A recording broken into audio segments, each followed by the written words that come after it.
Well, good evening. Today is February 22nd, 2024, and the time is 6:30 p.m. I will now call the regular meeting of the District 191 Board of Education to order. Welcome to those of you who are on the audience and those watching at home online. And in order to ensure that everyone can hear these presentations and board action, I encourage those who have joined us tonight to take conversations you may need to have to a space outside the boardroom, and also please take a moment to silence your cell phones. Thank you. Well, before we begin, we would like to take a moment of reflection as our community grapples with the tragic loss of three of our community members, police officers Paul Elmstrad, Matthew Ruggie, and firefighter-paramedic Adam Finseth, who were killed in the line of duty, and Police Sergeant Adam Medlicott, who was shot and wounded. The Burnsville Police Department and first responders are our partners in education and are always there to support our ISD 191 community. We want to express our sincere condolences and grief to everyone affected by this tragedy. In their honor and as a show of support, please join me for a moment of silence.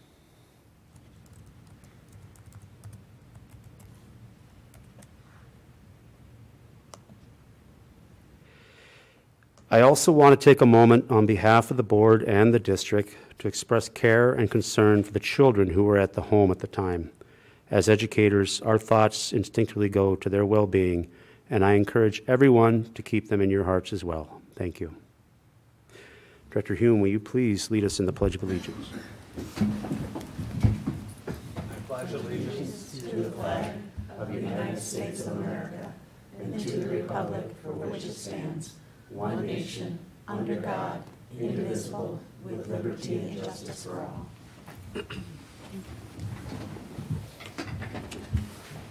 Okay, thank you. Before we get going, I just want to recognize that tonight our student representative has been substituted with the fine young gentleman, senior at Burnsville High School, Mr. Hamza Singhali. Welcome. Okay, do I have a motion to approve tonight's agenda? So moved. Moved by Director Hume. Second. Seconded by Director Chester. Is there any discussion on the matter? All those in favor say aye. Aye. All those opposed say nay.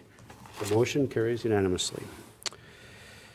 So to begin tonight, we'll start our information part of our meeting. We'll start this evening's meeting with a report about Gideon Pond Elementary School and Sky Oaks Elementary School, coming from Dr. Chris Belmont, Assistant Superintendent, and Principals Salama Hussein and Dr. Renee Bradner, along with teachers Nikki Harveys, Teresa Treckle, and that's it, I guess. Welcome.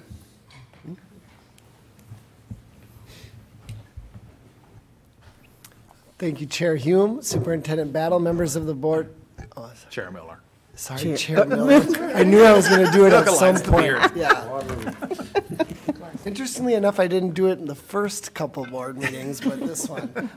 Chair Miller, Superintendent Battle, and members of the board. We had a couple teachers who fell ill and couldn't be with us, but we have two amazing principals and some of their teammates with them here tonight. So without further ado,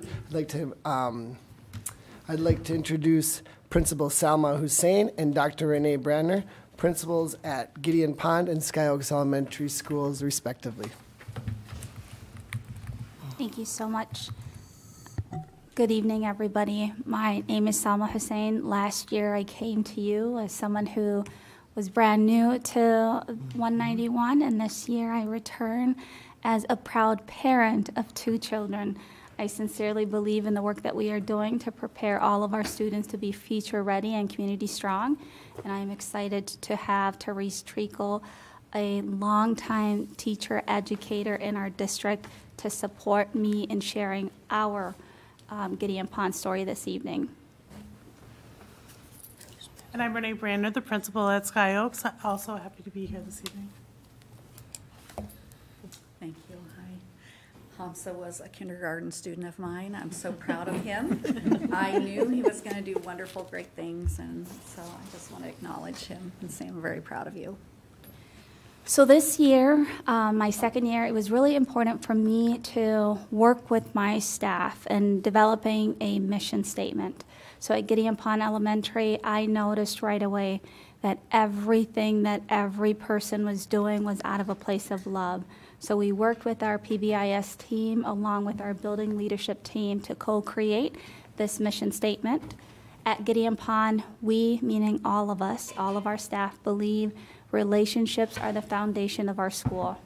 We work together every single day to create and sustain a predictable, positive learning environment that supports all members of our community academically, socially, and emotionally.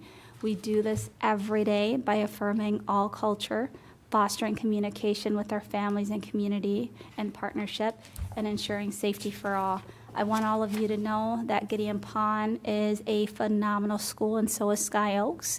And at Gideon Pond, we have been so fortunate in continuing our tradition of excellence, and our reputation speaks for itself. We have been able to have many families return back to Gideon Pond because our doors have never closed.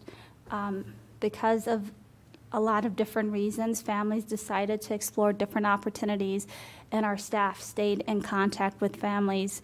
And I remember just this year, families coming and saying, can we come back? And of course, we lead with love, and our doors are always open. We directed families back to our enrollment office, and we're just so happy to have our students back and be able to share with you the impact of phenomenal teachers like Miss Therese Treacle. Our next slide is a story of one of our phenomenal students, and Ms. Treacle will tell you more after the video.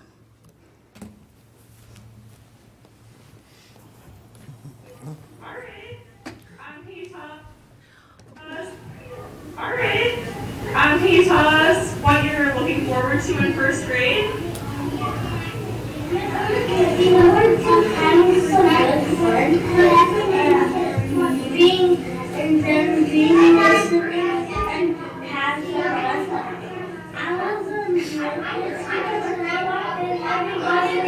And they noticed me, and I was so nervous to go inside. I missed Princess Treacle. I saw her, she moved all of the stuff. She was cleaning her closet because she was getting all of her stuff. Then I didn't realize I could go to first grade. So you got to have her for kindergarten and first grade. Well, that's pretty cool. So that is a story of a student that I had in kindergarten. And in kindergarten, there were some struggles, and I went to first grade with her, and the impact of having her 2 years in a row set her up to just be a confident learner. And I brought a visual because why wouldn't a first grade teacher need a visual to talk about just leading with love? And so I have an empty jar here, and for purposes of just going through kind of what it means to lead with love. And, you know, you hear that phrase, we wear it on a t-shirt, but what it really means is this, is that you meet students and you start building relationships with their families. Then those students might go through challenges, some things that we've done that show leading with love is I sat with a family where the parents couldn't read and filled out hours and hours of special ed paperwork so that that family could get the resources and the things that their child needed.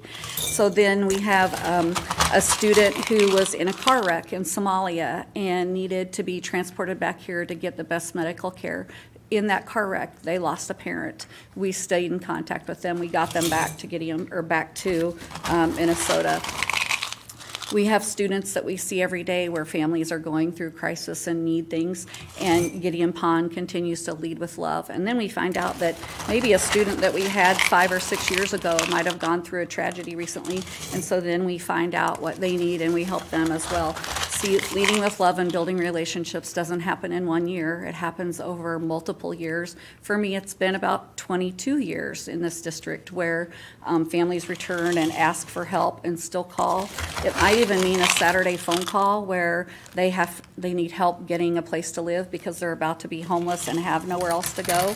And so that's what leading with love looks like. And I hope the next time you hear someone say, build a relationship, or that they're leading with love, or you get summers off, or you only work from 8 to 4, or you make enough money and you don't, I just want you to remember this visual of what that looks like, what teachers, all teachers in this district do when they build relationships and they lead with love, is that it is literally an overflowing jar of compassion and time and hearts.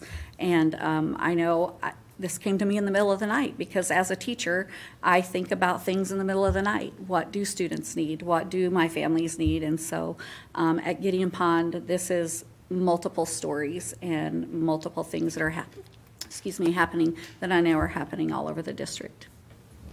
Thank you so much, Ms. Treacle. Our district gave us a framework to really ensure that our school improvement goals are very intentional. So every elementary school in our district has a student achievement goal, a systems goal, and a family engagement goal. I want you all to know that the success of Gideon Pond has a lot to do with our community. We've got many community members who invest time and energy into the success of our students. Volunteers like Mr. Tom Marlowe, who we can count on every single Wednesday to be at Gideon Pond, and others days when we invite him to different events. He's always looking out for what our community needs. Volunteers like one of our parents, Emily, who comes every single day to read to children. Volunteers like our PTO president. One of the many unique things about Gideon Pond is that we have been able to invite and encourage our parents to fill in at Gideon Pond in different capacities. So every single day, we have multiple parents serving in multiple capacities. Our PTO president, Katie Strand, is a regular sub in our building. Our current building sub, Carla Block, is also a parent. Our art teacher is also a parent. Our new administrative assistant is also a parent. When we talk about parent engagement, we really create opportunities of success for not just our students, but also our families. When we identify passion and a belief in our students, we want those family members to join us. Many of our educational assistants are also parents. So as people ask about what makes Gideon Pond exceptional, I want all of you to know it is the hardworking staff along with our community and our parents who are all in every single day. I want you to know that currently we have 359 students enrolled through pre-K through 5th grade. We have 20 different languages at Gideon Pond. When we talk about all means all, we really appreciate the cultural proficiency school framework in which it has given us the language to expect conflict. At Gideon Pond and in 191, we value diversity, and we know that through diversity, there will be opportunities to lean in. And I'm so proud to lead the staff of Gideon Pond because the staff are invested and they're always willing to lean in. We meet with our parents. Our parents don't make an appointment. They come through the main office and we meet them with love. We have cultivated a culture that honors every single family. We have parents who volunteer in the lunchroom who may not speak English because we have been able to communicate to them that their presence matters, and it does matter for the kids. Family engagement is really important to us. We invite all of our families to join at any capacity. We have a phenomenal cultural liaison, Marian Ali, who has been able to cultivate a parent engagement with our Somali parents, as well as Cynthia Ruse, who engages our Spanish-speaking families. We have monthly cultural language sessions with different families, and now as a parent, I'm able to join the sessions from my home with my 6-year-old daughter, who, when I tell her, this is so-and-so's mom, she's like, can I please talk to so-and-so? So sometimes we turn on the video and the kids say hello to each other.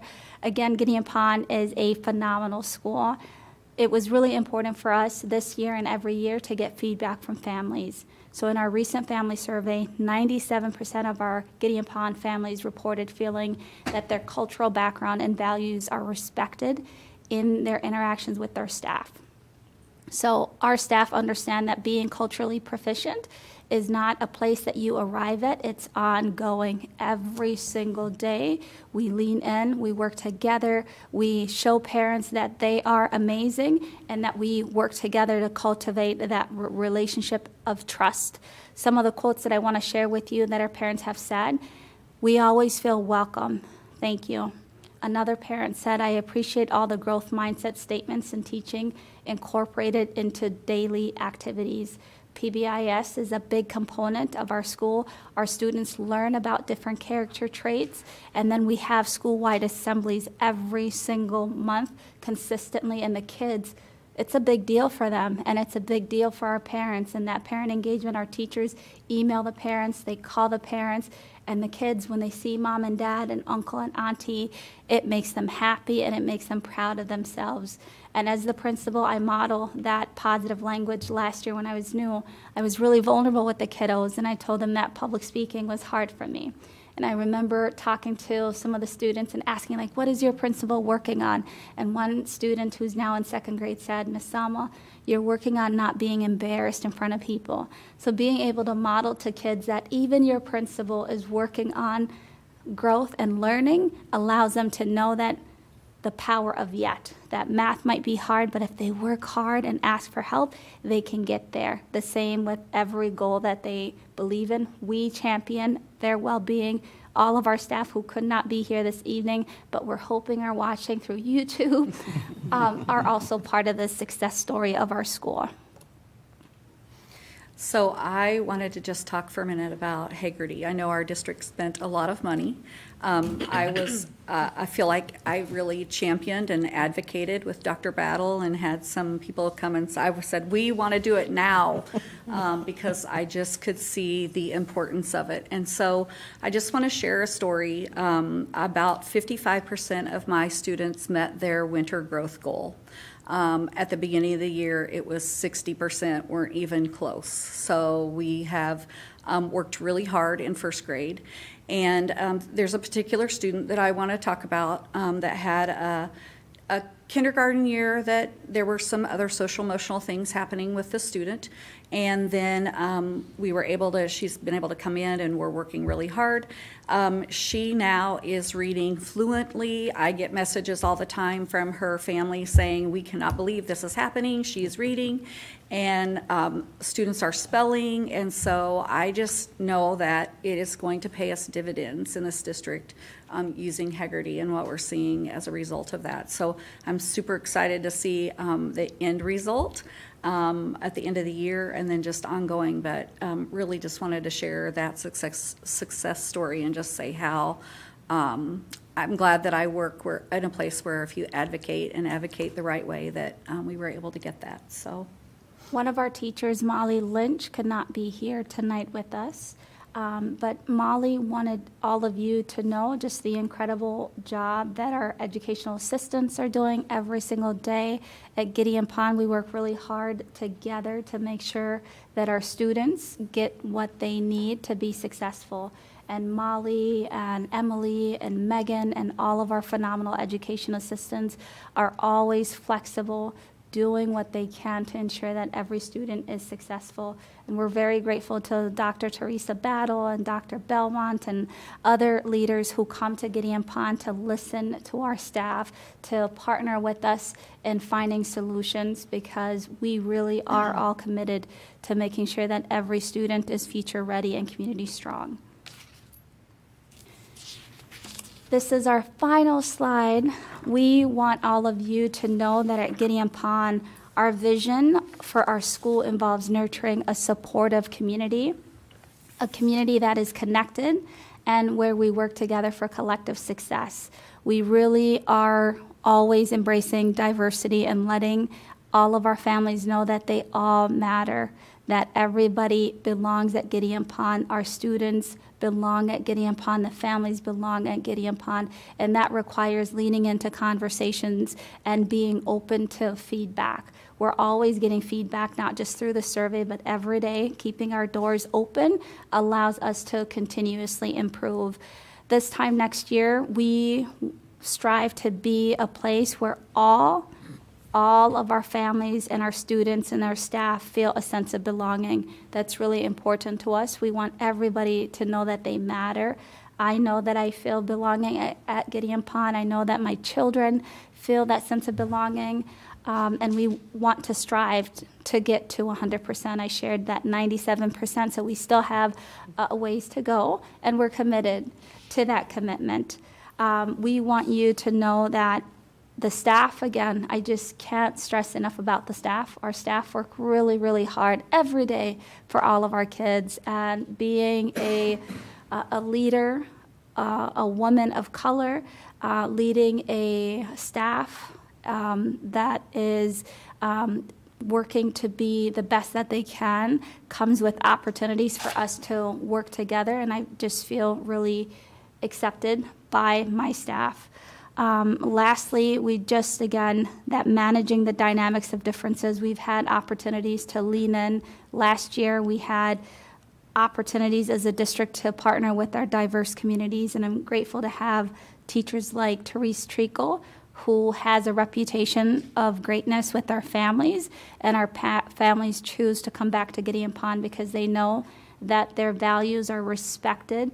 All values are respected. When we talk about representation, it's not some, it's everybody representation. We teach all students that diversity matters and that everybody belongs at Gideon Pond. That's a non-negotiable. And our parents respect that. And they also respect that we understand and see them as the primary decision makers for their children. And that is through the guidance and leadership of Dr. Battle and Dr. Belmont and all of you. So thank you for allowing me to lead Gideon Pond, a great school. And I'm also very grateful to the staff who take care of my children as well as the 359 students that are enrolled at Gideon Pond. Thank you so much. Thanks, Alma. I get a chance to tell you a little bit about Sky Oaks and what we have going on at Sky Oaks. I think as the Gideon Pond staff here goes back, we're going to have Nikki Harvest join me. Nikki is one of our learning specialists at Sky Oaks. And so she'll tell you a little bit about what she's been working on as part of our staff with reading. So at Sky Oaks, oh, you got the slide. Okay. At Sky Oaks, our mission and vision we combined into a statement, and we've had the same mission and vision for a couple of years. We support the Sky Oaks family through connections, commitment, and collaboration because we build academic and social emotional skills to be successful. And we really focus on those three words: connections, commitment, and collaboration, and what each of those mean. Our story is similar to, as Principal Hussein said, we have three main goals that we work on at Sky Oaks. We have other things we work on as well, but our three primary goals are our achievement goal to increase our reading proficiency, our systems goal, which is that each team or group will communicate information about how systems work and build staff capacity, and then make sure that we're cross-communicating with other groups. And then finally, our family engagement. Our goal for family engagement is to build strong, effective partnerships with families that help support the whole child for each student at Sky Oaks. Hi, my name is Nikki Harvest. I'm a learning specialist at Sky Oaks. I'm excited to talk to you tonight about the progress we are making in the area of reading in our school improvement plan. This year, our kindergarten, first, and second grade teachers have jumped headfirst into the new learning and implementation of the Haggerty Bridge into Reading. They applaud the district for buying this program. Our teachers are passionately teaching our students the fundamental skills of all readers need to be successful. And that showed in our winter scores in kindergarten. 85% of our kindergarten had aggressive or typical growth on their scores this winter. So that was amazing for us and a huge celebration. So while our K1 and 2 team is diligently working on that, our 3rd, 4th, and 5th grade teachers dove headfirst into connecting our reading instruction into the district's new adoption of the grade level guarantees, which attach to our report card. This rigorous work has been focused on how we are teaching students to respond to grade level text in the area of comprehension. We have also made a connection of Haggerty and grade level guarantees into our win time. The 30 minutes is called What I Need. During this time, students go and they receive the support that's needed at their level. Well, this has really helped us make sure that each student is getting the direct instruction they need in that 30 minutes, whether it be Haggerty, whether it be grade level guarantees, or language work. Lastly, we have 6 brand new teachers this year at Sky Oaks. Throughout the year, we have given them professional development support to help guide them with their classroom management skills and reading instruction. We have been able to provide them with time to observe veteran teachers, watch professional videos, and time to reflect on their first-year experiences. The staff at Sky Oaks has implemented some amazing changes into our school. I am proud to be a member of the Sky Oaks community. Thank you. Excellent. So we talked about one of our goals being our systems goal, which is our communication between teams. Sky Oaks has built some highly effective teams, and making sure they're all linked and connected is in itself a challenge to keep our system all moving in the same direction together with our core values in mind. Our building leadership team, our positive behavior interventions and supports, we have a cohort group that meets through Minnesota PBIS, and then we have an even bigger group that meets at Sky Oaks as a team, and our multilingual site team is another team. So all of those teams we've built very purposely to make sure that we have overlapping members to ensure that conversations will carry from one group to the next. And we have a document that we call the Looking Ahead, which gives information to teachers that they check each day to see what's going on. So we've taken a concept that CISA has used, which is to just have the information available, and at the end of your meeting or every few meetings have a summary that you share out with the rest of the staff. So that's one of the ways that we've been making sure that not only the people on the team know what's going on with that team, but that we all know, and because we're all members of every team in an extended sense. And then we've really worked on having distributed leadership among each team so that the teachers are the ones leading the team and they are part of the decision-making process, and that as a principal, I'm a facilitator of the teacher team heading the right direction. Some of the work that we've done is our building leadership team has really worked on the multi-tiered system of supports and implementing the district model for that. We recently did an inventory and really had some big celebrations for our Tier 2 and Tier 3 in both the areas of reading and behavior. And then our collaborative teams are based on either Haggerty or the grade level guarantees, so depending on whether you're primary or intermediate.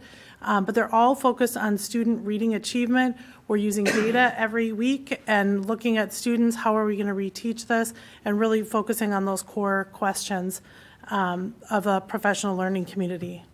Our multilingual team is looking at the multilingual student systems that we have in place in our building. They're doing a lot of learning themselves, and then they're also taking steps to become leaders among our staff and supporting our multilingual students. Our PBIS team has a lot of successes, and within our PBIS team, it seems like, oh, isn't that just one thing? But there actually are other teams linked to that. We have a student success team. We have our student teacher assistance team where we plan and coordinate the Tier 2 and 3 interventions for students. So most importantly is our Tier 1. We recently rebranded our expectations and are ensuring that we're using common language, and as we have new staff members, making sure we're all giving common expectations and reinforcement to students about what they're doing. The positive language for students, we're trying to be very intentional about the culture and climate that our language creates for students in our school. And then we're really being purposeful about the use of our school social worker, that our school social worker is meeting with students in a proactive, planned, coordinated way to develop Tier 2 interventions and reteaching for students in a way that helps them in a proactive way rather than reactive after something has happened. There's some of that too, but the proactive is where we're really going to build the strongest system. And then we already talked about our Tier 2 and 3 interventions. And we also, our PBIS team has brought back some school-wide assemblies and celebrations that had some big hiccups over COVID, assembling in the gym. So those teams have been working really hard to put systems in place. And finally, I'll say our family engagement is our third element of our school improvement plan. We actually put together a family engagement plan for our school. And the goal, one of the areas that we're focusing on is making sure that we're listening in both fall and spring conferences. Our focus is to ask parents, how do you feel your child is experiencing school, and hear what they have to say, and be able to document that so that we have those notes and we're getting that information and experience from families themselves. Nikki has been working with a group of parents to start a PTA. Sky Oaks had previously had a PTO organization. That PTO had largely become a staff organization, and we really wanted to have something that was authentically driven by parents and authentically parent decision-making about what would happen in school. So we're pleased to say that not only do we have a consistent group of parents who attend our PTA, we recently got our tax ID number. So now we're really ready, up and running for business. So that's also been part of bringing back some activities like breakfast with a book and the book fair. And our PTA is already starting to plan different activities that they're ready to bring back. So I think when I think about where will we be next year at this time, I think really our alignment is a lot with the district alignment. Learning about the science of reading and alignment with the READ Act, continuing to grow in our work with our multilingual learners, and then building our culture and climate even more, just continuing to build a student support system for students. Thank you. Well, Principal Hussein's rejoining us, just some themes I took from that. Leaders who model and insist on their core values and excellence. I also saw just the leveraging those multifaceted teams and making sure that there's clear communication amongst teams and trust. And then finally just grounding their work in data and feedback. So back to you, Chair Miller. Thank you to both of you for coming tonight. Any questions or comments from board members?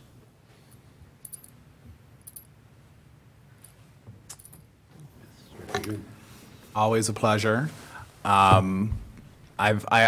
Every month or every 2 weeks, I guess, when we have these school presentations, it's always a highlight of the meetings for me.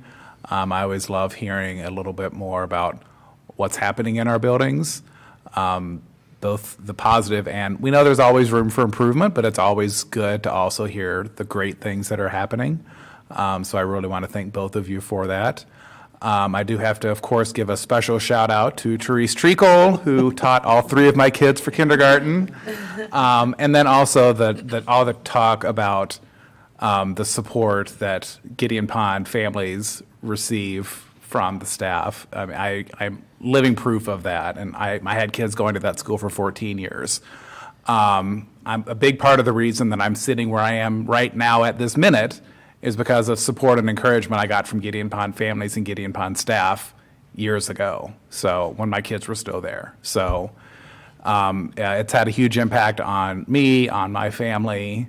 You know, many years after I was out of school, Gideon Pond Elementary had a big impact on me. So just thank you. And I know that Sky Oaks has the same impact on many of your families, as does every other elementary school in the district. I think we can never underestimate the impact that each of you has, not just on your students, but on your families. So thank you. Any other comments, questions? Yep. Yeah, I just want to reiterate and say, again, thank you for coming. It's just always enjoyable to hear about what our schools are doing. Ms. Hussein, I just want to say how much I appreciate hearing about the parent engagement at Gideon Pond. I think that's so huge to have parent involvement. Speaking for myself, I was heavily involved, like Director Hume, before I became a school board member. So I just think getting the parents involved and invested in their students is going to further them and their education. And I think, just creating that relationship with the parents is just, going to further them in the long run. And then on Sky Oaks, I saw on a slide, it mentioned something about Eagle Pride. Can you speak more about that? Eagle Pride is what we call our PBIS 3 core values. So safe, kind, and responsible. And so Sky Oaks previously had a SOAR acronym that we use.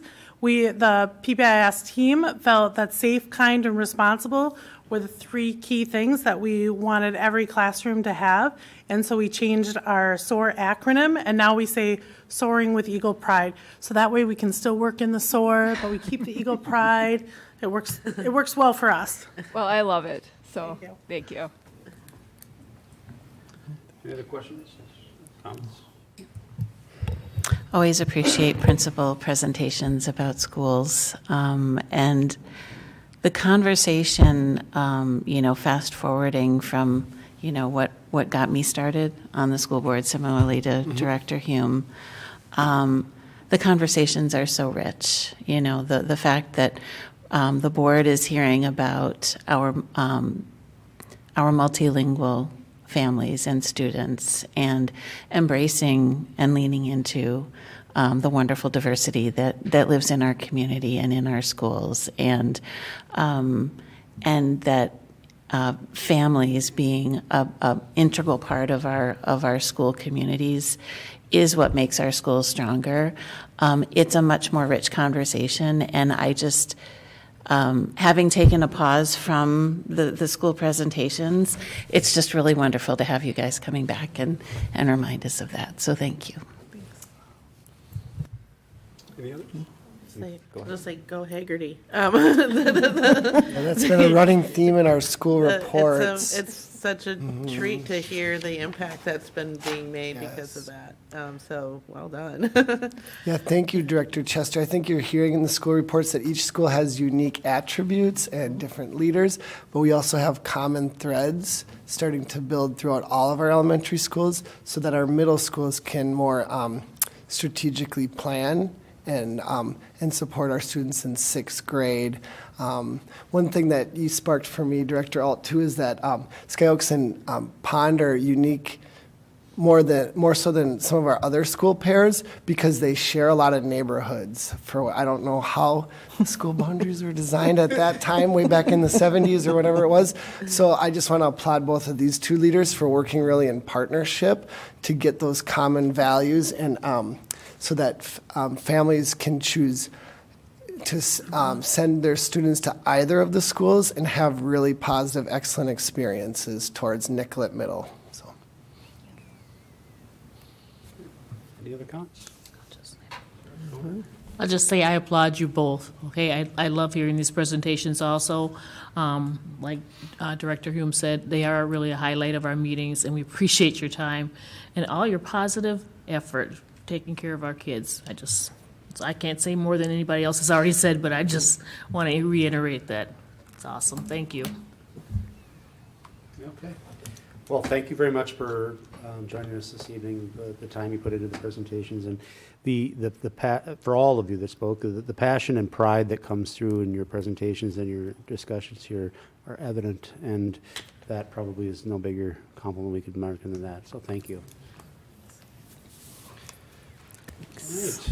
Next, we are going to receive a report about Intermediate School District 917 from Superintendent Dr. Michael Favor.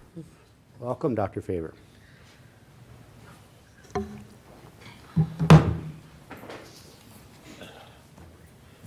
Board Chair Miller, board members, Superintendent Battle, and student guests. Welcome. Welcome, welcome. Thank you for being here, I should say. I'm excited about what's happening at 917. We are moving forward on a lot of our initiatives that will address staffing. I'm really here today to share some of those things with you. But first, I just want to say, on behalf of all of our staff at 917, on behalf of the superintendents of our member districts that I met with today, just know our hearts are with you. And if you need any of us, please reach out. Dr. Battle, we love you. You're an amazing leader. And anything you need from us, we stand together. One of the things that happens in our community is you hear saying that we belong to each other. We belong to each other. Firmly believe that, especially in 917. We belong to each other. And how we work together, how our approaches to learning, our approaches to solving problems, we really sit in community, oftentimes in circle. We do story circles to help us problem solve. Our kids are now facilitating story circles as part of their growth academically, and we really have seen the benefit of that as we begin to program based on the needs that we hear in circle. The mission and vision of 917, I'm not gonna, I should probably advance this, shouldn't I? Mission and vision of 917, I'm not gonna read this to you, I'm sure you see it, but really diverse pathways of serving students is our vision, and our mission to provide high quality, equitable, and specialized programming for students at 917. And our core values is really of our approaches to the work. Today, I'm going to spend some time talking about two core values: stewardship, because we think it's important to be good stewards of district funds, because that impacts billing and costs across the system, and innovation. I'll share with you some of the things we're doing innovatively to help meet the needs of all students. I also wanted to share with you the standards of effective practice. This came out in last year, April, and how teachers are going to be developed in the future, including trauma-informed standards. If you haven't seen this, I highly recommend that you take a look, but we're using this as a guide to how we onboard teachers and continue to evolve and grow within our system at 917. One of the questions I have, you don't have to answer it now, but just wondering, what is your North Star? I want to know, what is the North Star of this district?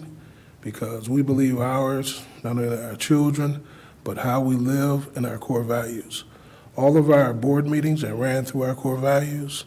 Our staff meetings are also set up through our 9 core values. And it's exciting. See, it is really exciting because it's not just a piece of paper, it's something we own, something we commit to, and something we do. Our strategic directions, this is part of our staff. This is part of our staff strategic plan, a strategic plan that I inherited coming in and finished it off. And we see this as our directions, and this is one of the ways I know I'm evaluated, which I welcome.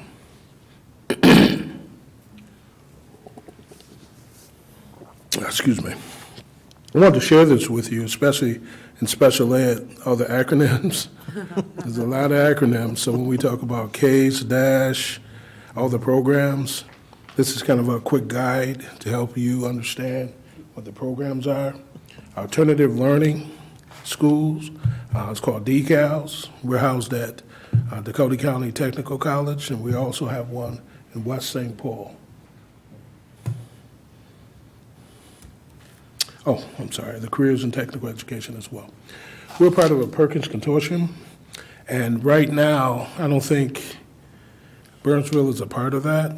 You go a different route, but we really partner with our other member districts around how we're meeting the needs of CTE programming and again, in many ways, an innovative approach to supporting each other and trying not to duplicate programs. Just some quick facts. Intermediates were established in 1969. Cooperative programs under the legislation, Chapter 136D.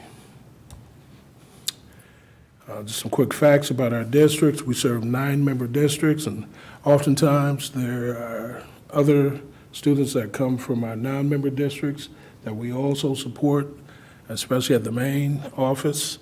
And 3 technical programs are held at the main, at the DCTC, which we are in partnership with, which I encourage everyone, if you haven't seen some of the things that are happening at Dakota County Technical College, they're growing and getting better, and we need to continue to grow and articulate our programming with DCTC so that students have the opportunity for early college.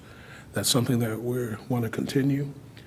And system I'm from, what I've worked in, is we've had students who graduate high school and graduate with an associate arts degree. And that's something we're looking to really push. To me, that's a goal, and that saves a lot of time, and so something we're really looking to articulate. Right now, we have 668 students. That's kind of low for us, and I'll explain why. It's mostly around staffing. So we need to staff appropriately so we can serve more students. And here's a breakdown of the students and some of the demographics and employees. Our board members, amazing Leslie over there. And what's great about our board as we live and work in these core values, the opportunity to dialogue with other districts. And sometimes I just sit back and, someone will ask, how are you handling this? How are you handling implementing the READ Act? How are you handling employment and new employment laws? And to hear the dialogue and rich dialogue that happens at our board meetings, it's just encouraging. And it's part of that unique collaboration that we have, as well as, again, we belong to each other. Pictures of our board. What a good-looking crew, huh? Pictures of our board. And here are some of our strategic partners. We partner actively with Metro State, Minnesota Humanities Center, of course, Dakota County, Rev Academy. If you not sure what Rev Academy is, I would ask you to take a look at Rev Academy. It's something that Brad Von Bank in the Minneapolis area, it's a business community and some links to the business community. And they've done some really innovative programming that our students are going to benefit from in the future. Mentor Minnesota. We're going to have we partner with Mentor Minnesota because we want to make sure that we are a relationship-centered district. So what does it mean not to just have students be there for academics, but the social and emotional learning of it and how we see ourselves as mentors for those competent, caring adults in the lives of children.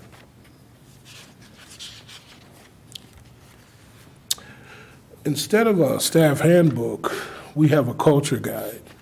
Our culture guide is broken out by our nine core values. And instead of, in case of this, you do this.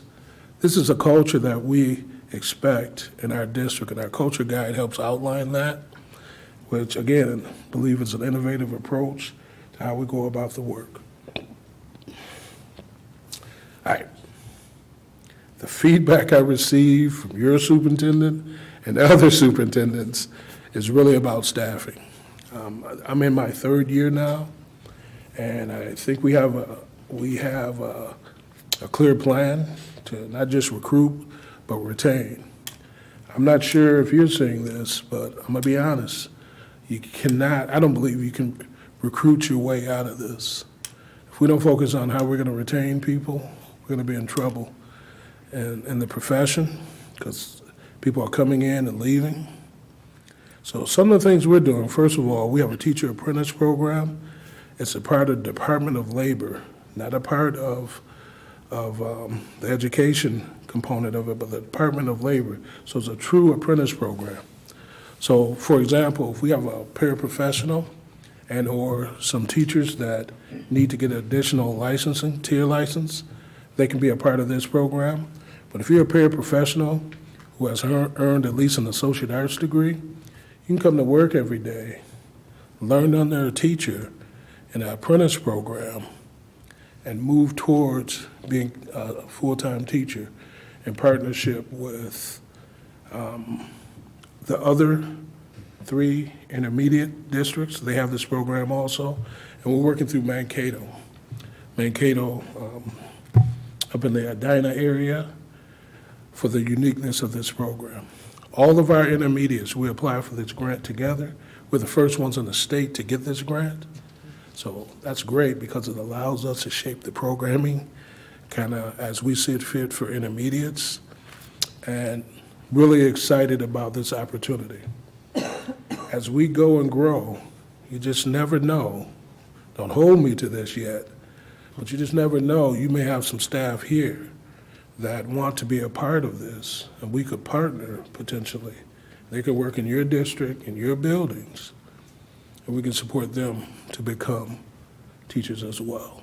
That's part of what we look to do as an intermediate. Don't hold me to that yet, because I want to make sure that what we're doing is of high quality, which it will be, but also we work out the bugs and the kinks on that. Secondly, we partner with Minnesota Humanities Center and Metro State for resistance, resilience, and reimagination. These are affinity groups and teachers, in particular for teachers of color who want to work towards additional licensure. It's an opportunity for them to be a part of this with the Humanities Center and Metro State at no cost. But we may be able to partner with you on affinity groups so that we can better retain people in this profession. For example, I'm going to talk about the next initiative around being innovative approaches to high quality, qualified teachers. We're starting to get calls from other districts, not yours so much, but other districts around people that want to come work at ISD 917. We welcome high quality, highly qualified teachers. We're also, on March 11th, going to get our first round of international teachers who are highly qualified. And our teachers will be here on March 11th. We're starting with 4. And after we've done all of our postings, anyone or any openings that we have left, we're going to seek out, again, international teachers. Right now, it's a high focus on the Philippines. We have a connection with the Filipino community. I met last weekend with members of the Filipino community and leadership. I got to go to a debutante ball in the Filipino community, which was amazing. But in partnership, we want to make sure that the best people have a great, wonderful experience with coming to work at ISD 917 and international teachers, because we are we have a hard time finding special education teachers that are highly qualified, and this has been a great approach. Many of the staff that we're bringing in have already worked in special ed, and they're excited to be a part of our team. Then lastly, staff engagement with story circles. We went out and sat with staff around what we wanted, or what they were concerned about, everything from their contract to anything that was happening in the classroom, so that we can be better at supporting our staff. And it's really helped because much of that we've put into the contract that we could, and still, made sure that we are fiscally responsible, so we're not passing the cost off to other member districts. And just lastly, telling our story. We don't do enough of telling our story of the wonderful things that are happening at 917. Oftentimes, people kind of craft a story or narrative about us, but we need to do a better job of telling our story because we got some good things happening. Data hub. We put in a data hub so that for you to monitor all students that are coming to ISD 917 from your different schools. And some of the feedback we've gotten is people were not aware of what schools were sending kids to 917. So we want people to stay in 191 and be a better support, so that we've used this data hub to kind of reach out prior to people coming to 917. This is a participation in our CTE program. It's hard for me to see here, but there we go. Thank you. Roughly no one in 23, 24 in any of our CTE programs, so it tells me that you have some good things happening here with CTE, and good for you. Special education participation. If you notice, all the services that 191 receives, and again, going back to the acronyms earlier, these are the definitions. The acronyms are the definitions of the programs. You have a wait list of roughly 16, and our biggest area on our wait list is at Concord School, and that's where all 4 of those teachers will be going into, so that we're addressing the wait list at Concord, with more to come. Just again, alternative education programs, you have roughly 7 students at Maine, right there at Dakota County Technical College, none at North and West Metro. Again, what's your North Star? Thank you. I'd just like to take any questions you may have, and I appreciate being here today. Thank you. Thank you. And I want to thank you for putting me behind such a great presentation earlier. I have to step up my game. That was a wonderful presentation. I'm excited about what you have going on here. Thank you, Dr. Favor. Are there any comments or questions from board members this evening?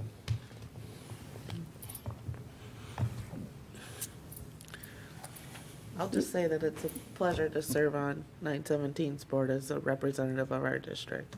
Thank you. I really value the voices around the table from our other member districts, like you mentioned too. We have really good conversations in our meetings, and I think I always take away something to try to report back here to share. So I appreciate that. Thank you. I want to be clear. Our goal is to be fully staffed going into the 25?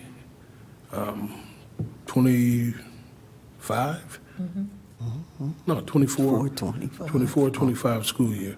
So by August, our goal is to be fully staffed, to eliminate the wait list, and again, recruit pairs to meet that need as well. That's our goal, and I expect us to meet our goal. Thank you. Yeah, the wait list is always something that I keep my eye on, because we know that it's really difficult for the students. It's hard on the families, and a challenge for the schools when we know that you have the supports and the services for our students, and we just can't get them in. So thank you for sharing your creativity and the solution that you're hoping to implement to help address the wait list. That's awesome. And I also appreciate the creativity around the teacher apprenticeship program. You'll have to keep us posted, because that sounds really promising. Anything, to your point, that we can do to, create an influx, to retain, to grow, the pipeline, so to speak, of, people that are already in education that are skilled and talented and have a passion, and that are well-equipped to move to, becoming a classroom teacher. That's an awesome opportunity. Thank you. I appreciate that. And again, we're excited. We're excited about what's possible, meeting with your superintendent, who, I just got to say, is an outstanding leader. We're excited about what's possible in this program. So thank you. Keep us posted. Keep us posted. Any other questions or comments? Well, thank you, Dr. Fair, for time this evening and the presentation. This is very informative. I don't remember in my now almost 8 years seeing this before, so I do appreciate you coming and giving us this. It was something I looked forward to. I'm sure you looked forward to going to yet another board meeting this month. So. Oh, yeah. Thank you for your time. Be well. Thank you. Moving along, we will now receive a report about fiscal year 25, budget preliminary investments, and the achievement and integration budget fiscal year 25 from Dr. Teresa Battle, Superintendent Amina Aftadel, Director of Curriculum Instruction and Assessment, Isis Buchanan, Director of Educational Equity, and Dr. Kathy Funston, Director of Strategic Partnerships and Pathways. Welcome. Thank you, Chair Miller and members of the board. So tonight is a follow-up to, I believe, our first after our fiscal year 24 budget revision, our first fiscal year 25. So tonight we're going to talk about some investments. To first ground in some reminders, the agenda will go through our strategies for a structurally sustainable budget, some considerations, our pre-K-12 pathways, makerspace timeline, and a reminder for those watching us, the achievement and integration budget has a different timeline for approval and acceptance. So by June 30th of each year, districts are mandated to adopt a balanced budget. But the achievement and integration, we must have board approval to submit to MDE by March 15th. Yes. And so there is a different timeline. And so you will see later we're asking for your approval. So considerations first, briefly sharing what we set forward before. We really look at your strategic roadmap that this board has approved, our instructional priorities, just emphasis on the pre-K-12 pathways, and as you know, the READ Act. You've heard through the school reports that we were early adopters of that science of reading, the Hegarty, but the READ Act has some significant implications for our budget going forward.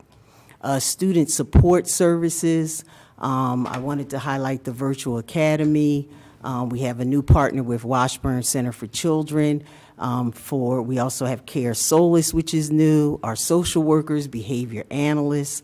We're looking at our school culture and climate. Again, tonight you heard about the impact of culturally proficient school systems, so we will be investing in that. And our positive behavior interventions and support. You've heard repeatedly from schools about how successful it has been and impactful, and so we will be adding fiscal year 25 resources. The Virtual Academy, you heard a report and the power of that. We are drawing non-residents through that program. And then, of course, our operational needs. To remind people, we're not only an educational organization, we actually are a corporation. And so we have ongoing efficiencies. We're always looking at cost savings, but we have to make adjustments for increases. Just to call out one, the importance of securing our data. And so our insurers have asked us that we must have some things in place to continue to have insurance, and there's a cost to that. So there are some operational increases. Next slide, just to highlight again our strategies, and tonight we're going to focus on the investments for instructional priorities, including the pre-K-12 pathways, and through the achievement and integration budget, you'll hear some more. So before I turn it over to Amina and then Isis, We'll continue with the achievement and integration, a little highlight before she gives the formal report. And Dr. Funston is here if you have particular questions concerning high school pathways.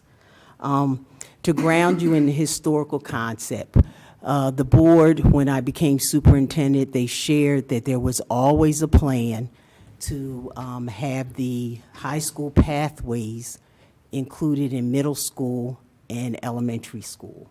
So that was a goal. So working with teachers and staff members, especially many who have been here for years in the district to help ground me on the development of the pathways, we made a presentation to the board for the elementary pathways model.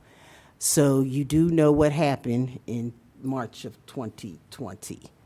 So I share that context because you never know what's going to happen. But through COVID, we did continue with moving forward, along with all of the other adjustments we had to make as school districts. So as educational professionals, we don't do things willy-nilly. We rely on best practices and research. And so whenever you are going to launch a new system-wide initiative, we are informed by implementation science.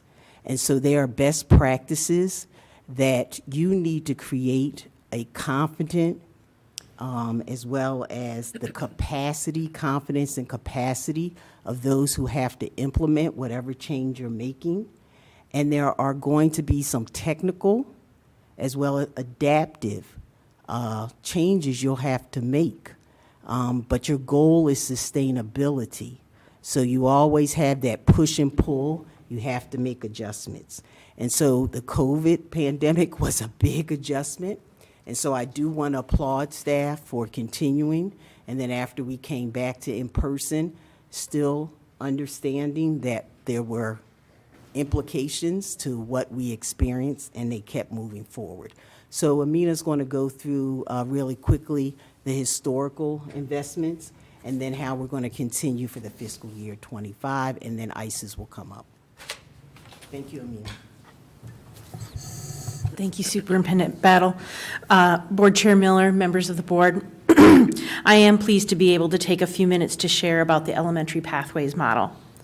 As many of you as recall, as Dr. Battle has brought back to our memories, in 2019, the board gave its support to the restructuring of our district elementary schools, moving from a magnet school model and having to close multiple schools to a pathways model. And this pathways model was built on the key values of equity, access, and rigor. And these were the key promises of the pathway model, ensuring that services and programming would be accessible for students regardless of the school they attend. It was also an opportunity to align instructional programming with the board's goal of successful high school career pathways.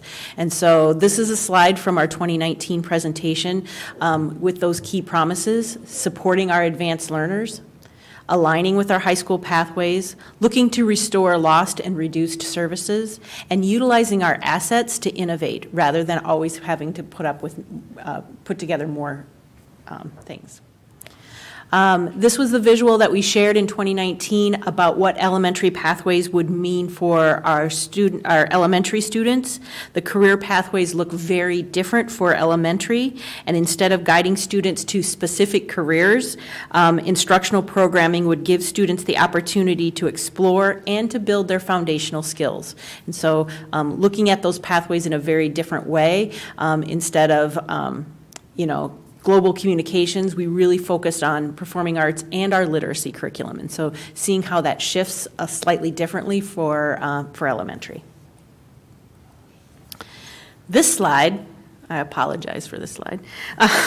This slide from the 2019 presentation to the board and staff was a look at what could be a student's journey from pre-K to graduation, including consistent access to advanced learning, embedding core content areas like literacy and math in the pathways, and discovering new ways to bring technology and computer science into the classroom. And so while it's a fairly busy way to look at it. It was intended to really show how our current programming was really connected and aligned to the pathways and what we could do differently and take students on that journey. In 2019, I shared with you a 3-year timeline. And in the winter, when I presented this timeline, it seemed feasible and attainable. The impact of the pandemic on our human resources, on our spaces, and our time led us to slow down and pause some of the areas of development. Picking up in 21-22, we were still experiencing significant staff and student illness and absences, and some things that we were able to move forward, like adding the advanced learning specialist was possible, and beginning our instrumental music program for all 5th graders. At that time, we weren't expecting in 2019, but we did receive a multi-year Universal Plus grant providing resources for advanced learning and professional development, as well as computer science and coding instruction for students. And so that was an additional piece that we were able to put into place. It was unexpected dollars that flowed into some of those areas of the pathways. Combining our goals for year 1 and year 2 into the 21-22 school year, we were able to make some progress and move in unexpected ways, like restoring some of the elementary after-school clubs, which I can share with you again later on, and implementing the district's social-emotional learning curriculum, which became a really important component as students were coming back from the pandemic, and having that consistent curriculum for K through 8 in our social-emotional learning was a great thing to have in place at that time. And while slowed down and paused, the math curriculum pilot was initiated then as well. Last year, we were able to move to a full math implementation, a common math curriculum with a clear scope and sequence, along with rigorous problem solving and collaboration elements. This was a big shift from the math curriculum that we had, and really wanted it to align more with STEM thinking. And so that was one of the pieces that we were really excited about moving forward with. The Universal Plus grant continued to provide resources to expand coding and robotics. Also, we were able to initiate field trips tied to the elementary specialists in those areas, and they were added to provide each grade level with a unique Spark experience. So looking at the current year, additional enrichment activities were added to the embedded Spark experiences. And this view helps us visualize some of the programming in place and areas where continued work and development are needed. You can see the extracurricular clubs focused on technology, management and entrepreneurship with our peer leaders and our student council, and the science fair for Health and Human Services, and I think it kind of disappeared off of the slide, but It's there. It's Science Fair 3 to 5. Science Fair for 3 to 5, yes.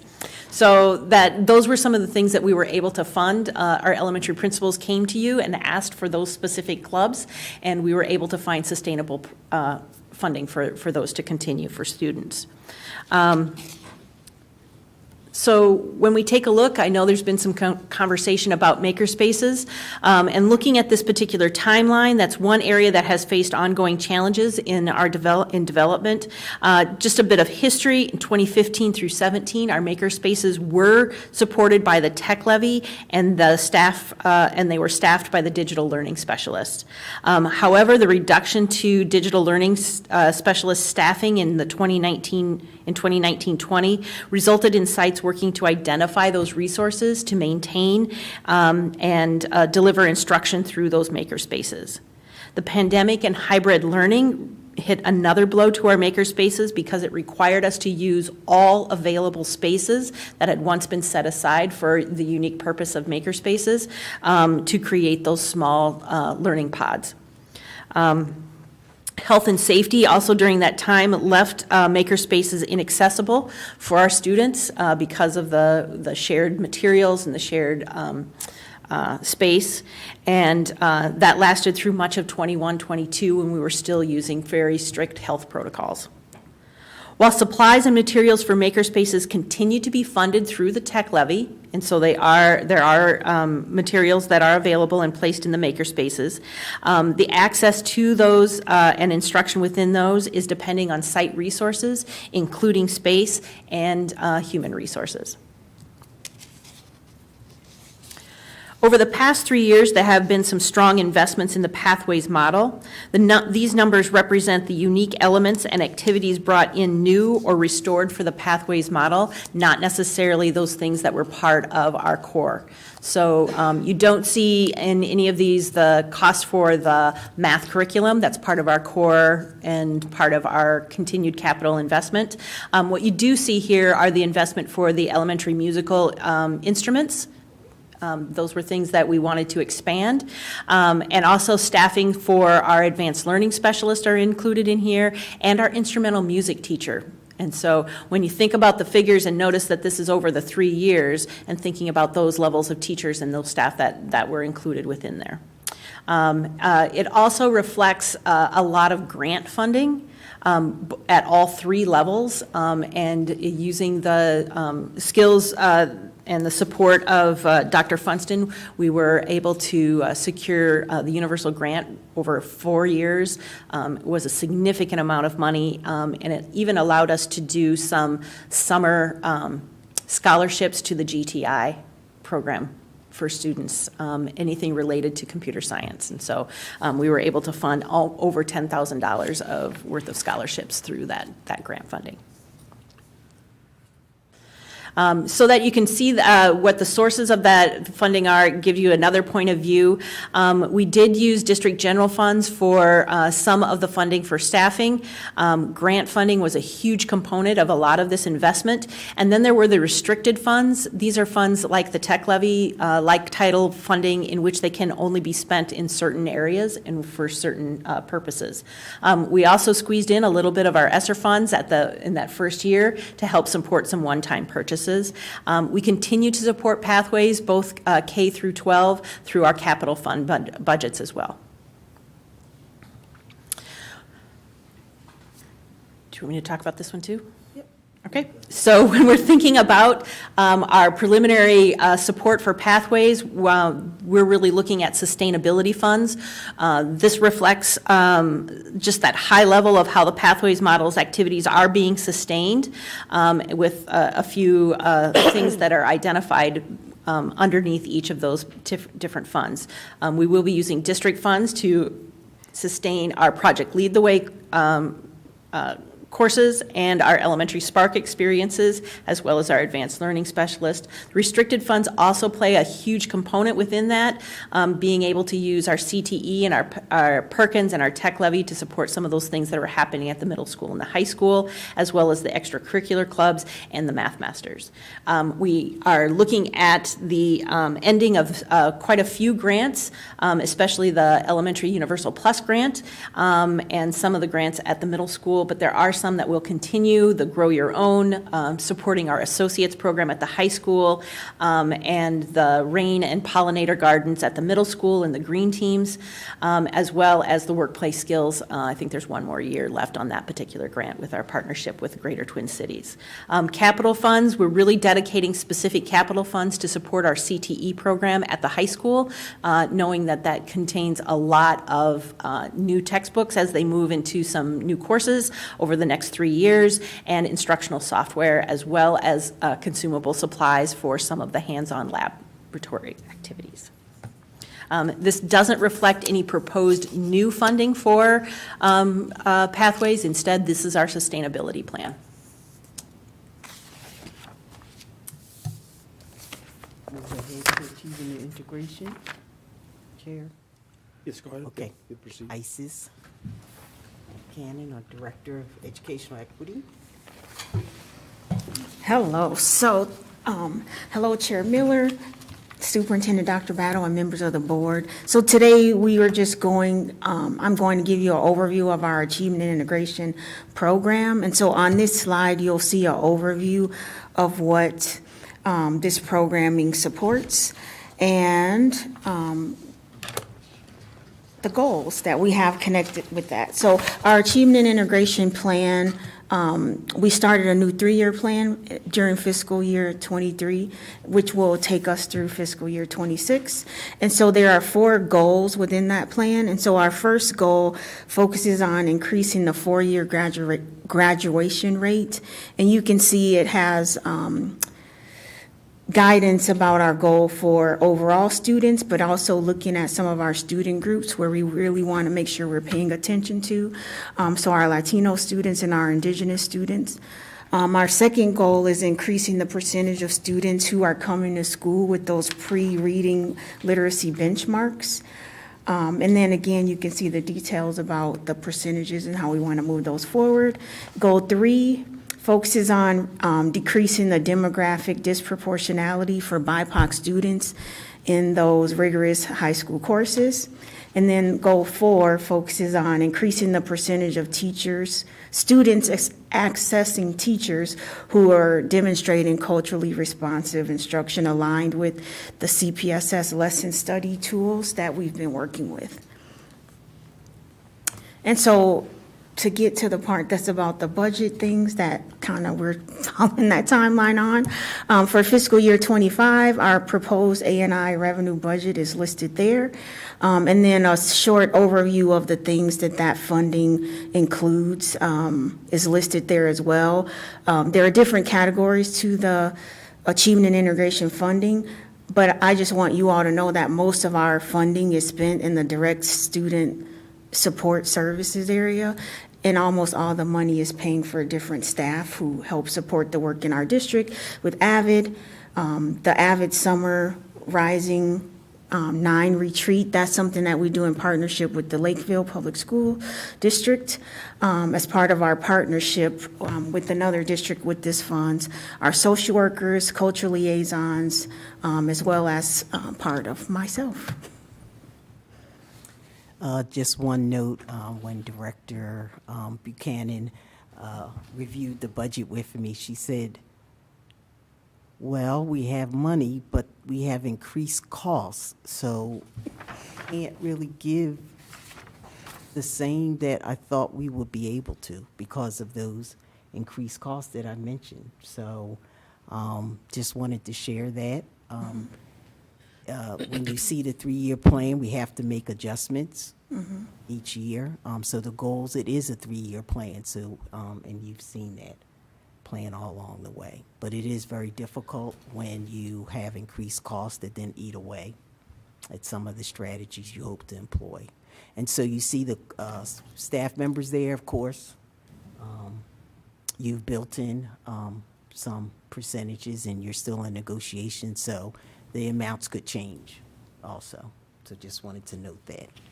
I think I have the next slide. Timeline. So just reminding particularly people in our audience, I said earlier, by June 30th, all districts are mandated to adopt a balanced budget. So June 13th will be, the 20th, backwards mapping. We hope to have your approval. June 13th will be the adopted budget presented. Beginning, we almost are to the end of February 29th. We have an extra day for leap year. But March through May is really staff and community presentations and feedback opportunities. So our principals will be hosting information sessions for staff as well as their parents. We will continue with more board workshops. So March 14th, I will present my initial budget recommendations to the board. Then we'll receive your feedback. We'll have some survey results. We'll have staff and community presentations and feedback opportunities. In the next slide, I think I give you more dates. Oh, yes, I wanted to highlight that March 27th, 6 p.m., Diamond Head Education Center, we will have our Somali parent as well as our Spanish-speaking parent meetings. I will be presenting budget and gathering feedback. And then a community presentation offered to all families and the public, April 17th, 6 p.m. Here at Diamond Head. But please look for your school's dates for parents and staff also for those presentations. That concludes our Okay, thank you. Are there any comments or questions from board members? Carol? I know we're having a work session later to talk about the details of the budget, but just on kind of the top line information on the slides. Slide 18 on achievement and integration. That was the one that has the 4 different, yep, that's it. Yep. How did you land on the numbers for graduation and reading goals? And so that is something I did in partnership with Director Oftedal. And so the information we have been gathering and the data about the graduation rate, it was already part of our plan, the previous plan. And so it was looking at the student graduation rates, you know, just moving forward from, like, continuation of that Sure. plan that we had. So the state goal is 90%. And so we wanted to backtrack from there. We're also looking at what growth we are seeing on the trend and setting reasonable goals. So we have our final goal for, I think she has it listed there for our 26, but really looking at those increments from year to year. And that was part of a collaborative process with, with our SASIAC team as well. So these Acronym for the SASIAC. SASIAC, the The acronym. Systems Accountability. the parent committee. Parent committee, yes. So we show the data, we estimate what we think those goals are and get feedback on those particular goals. And I guess, and appreciating that, I guess it's always a balancing act, right? Reasonable goals versus, where do we want our children to be? Where do we want our students to be? And setting high expectations because we expect our students to achieve. And I guess that's my expectation that, you guys are implementing what we need. We've heard from our schools about, we've heard from our schools about the success of Haggerty, and granted it's at the elementary now, but this board does expect, academic achievement. And so hearing reasonable goals for me isn't necessarily reassuring. At the same time, you are the professionals, and so, these are what you're recommending, and I will have to go with that. And I think it's the difference between an attainable goal and an aspirational goal. Our aspirational goal is that we would have that 90% graduation rate, and that we're working towards that for all students. And whether that's working with our elementary students in kindergarten and first grade on foundational reading, or if it's working with our high school team on what they're doing with their ninth grade academy to ensure that success rate starts with their ninth graders transitioning in. And sometimes having a goal, if we look back at the goals that we've set and haven't met, are we setting the goal post too low for ourselves? And one of the celebrations of the graduation rate is looking at how in our previous plan we exceeded the goal for our Black and African American students graduation, and then being able to set that at a much higher rate. And looking at our Spanish-speaking students and knowing that we can do far better for them. So, you guys have your work cut out for you. I know we always look forward to the reports and, having the goals set. Always appreciate having that, so thank you. So thank you, Chair, all members of the board. Thank you for that question, and I'm glad you did bring up our Latino graduation rate. So Isis and I, we wanted to learn more about that and support from Minnesota Department of Education, and as well as our principals. And the Minnesota Department of Education had been meeting with the Minnesota group of Latino parents, educators. Their group was really hard hit by the pandemic, and they're one of the groups that really has not come back. And so there's a statewide effort. Kelly Ron said that many of the families, they experienced serious illness and death Their teenagers had to help and work, and then they never really came back. And so I want you to know that we're working with Minnesota Department of Education and some advocacy groups, because it is more than an aspirational goal. They know they need to graduate. So thank you for noticing that. But as a state, we're working on that. And I don't know if Isis, you want to say more about your time. And I with the- appreciate that, Dr. Yes. Battle. I do. I mean, the pandemic has impacted everyone. I'm just challenging us to make sure that that we are truly setting goals for ourselves. We are investing a lot in social emotional supports for our students. There are a lot of things that we as a school district are doing, the counties are doing. I hear you, I've heard, you've shared that with us before. And as a board, we are responsible to our students, and I wouldn't be doing my job if I wasn't holding your feet to the fire, and I'm sorry, but that is our job. This is the tough conversation that we have to have when we're talking about goal setting. So, thank you for the additional information, and I will always advocate on behalf of our students that, if we're not making the goals that we're setting for ourselves, not being in the room when you guys are talking about the goals, are we setting the goals that we need to, recognizing that some are being met, many are not.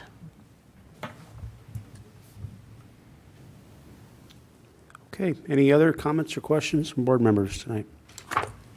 That's Director Hume.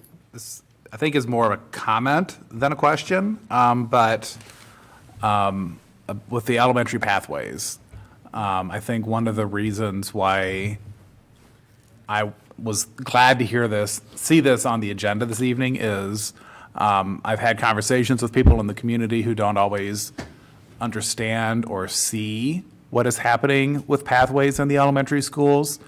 So I think, like with many other things that we've discussed over my time on the board, we might want to consider how can we do more to share that story and make it very visible to our families and to our staff. That I think, listening to you during the presentation, I was pondering perhaps it's almost too integrated into the curriculum at the elementary schools, that we've done such a good job of integrating pathways into the curriculum that it's almost invisible to some. Mm-hmm. So that might be something to think about in the not too distant future.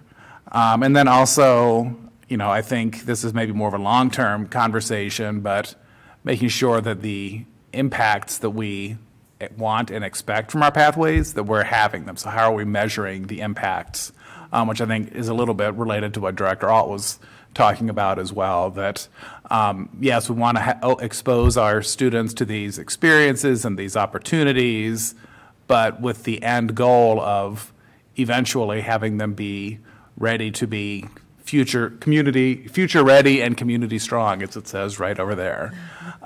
So those are my two comments. Okay, yes. Just to piggyback off Director Hume, I know, like, in a workshop being presented with the pathways at the elementary level, I know I had questions because it's not something I readily saw as a parent of a child in the elementary schools. And so, it was great seeing this visually, and I also realized that maybe it's not communicated well enough to families to see that, direction. Yeah. And so the more that we can communicate to, families either checking out the elementary schools, currently in the elementary schools, that, that one image of the words, that it's not like directly like, this is robotics, or whatever, but these are the things in the elementary language that translates to this career trajectory, if you will, I think would really do a lot for families to better understand. Thank you. Okay. Any other questions or comments? Okay. Thank you very much for your insightful report. Okay. Hamza, if you need to slip out, now would be a great time. Go right ahead. I know you said 8 o'clock. All right, next, thank you for your time tonight. Next, we will receive a report about revisions to the 2024-25 academic calendar from Assistant Superintendent Dr. Chris Belmont, Wendy Drugi, BEA President, and Brad Robb, Elementary Principal. Welcome, all of you.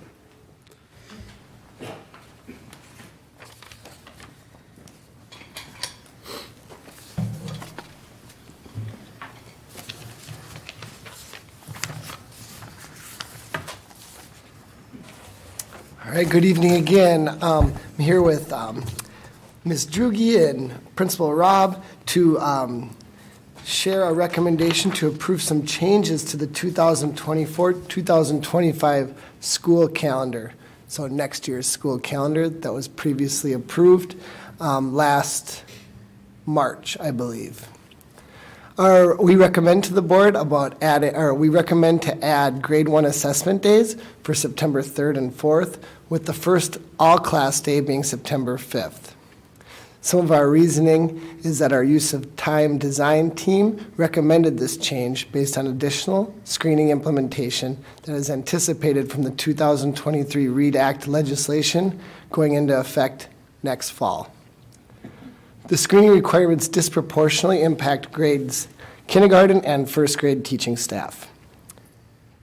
We believe the 2 assessment days will provide additional time to get those screenings underway so that teachers can focus on forming community, setting up rhythms and structures for instruction beginning September 5th. Secondly, we recommend changing our terminology from blended learning days to remote learning days. Our remote learning team created a consensus opinion that while there may be varying reasons in statute policy guidance for remote learning days, the implications for families and staff are minimal to non-existent as far as the changes between the two. So therefore, in order to avoid confusion, we recommend calling them on, for the purpose of our school calendar and what's published, remote learning days. Finally, we're recommending to the board that we change April 7th, 2025 from a student contact day to a professional learning day. The rationale is that, I think I'm back. Nope. Thank you, Wendy. The reasoning being the READ Act legislation again, which is requiring approximately 45 professional development hours in the science of reading for pre-K through grade 5 teachers. The READ Act design team is recommending this additional date as it will then provide 8 hours of additional PD time. And the April 7th date also fits well with the coherence of the PD plan that's been recommended with from a different task force of teacher representatives and CISA representatives who've been looking at the best and most strategically coherent plan to implement the READ Act legislation. Additionally, by utilizing a Monday, there is no impact to VPK families since they run Tuesday through Friday. Back to you, Chair Miller, for questions. Okay, any questions or comments from board members? I think I just have one. Yes, go ahead. With the remote learning days, I know sometimes they can be synchronous or asynchronous. Is there will there be kind of an explanation of the remote day, kind of like what to be expecting?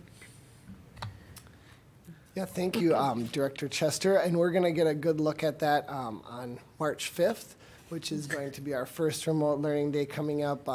That the board has already provided space and guidance for because of our primary elections.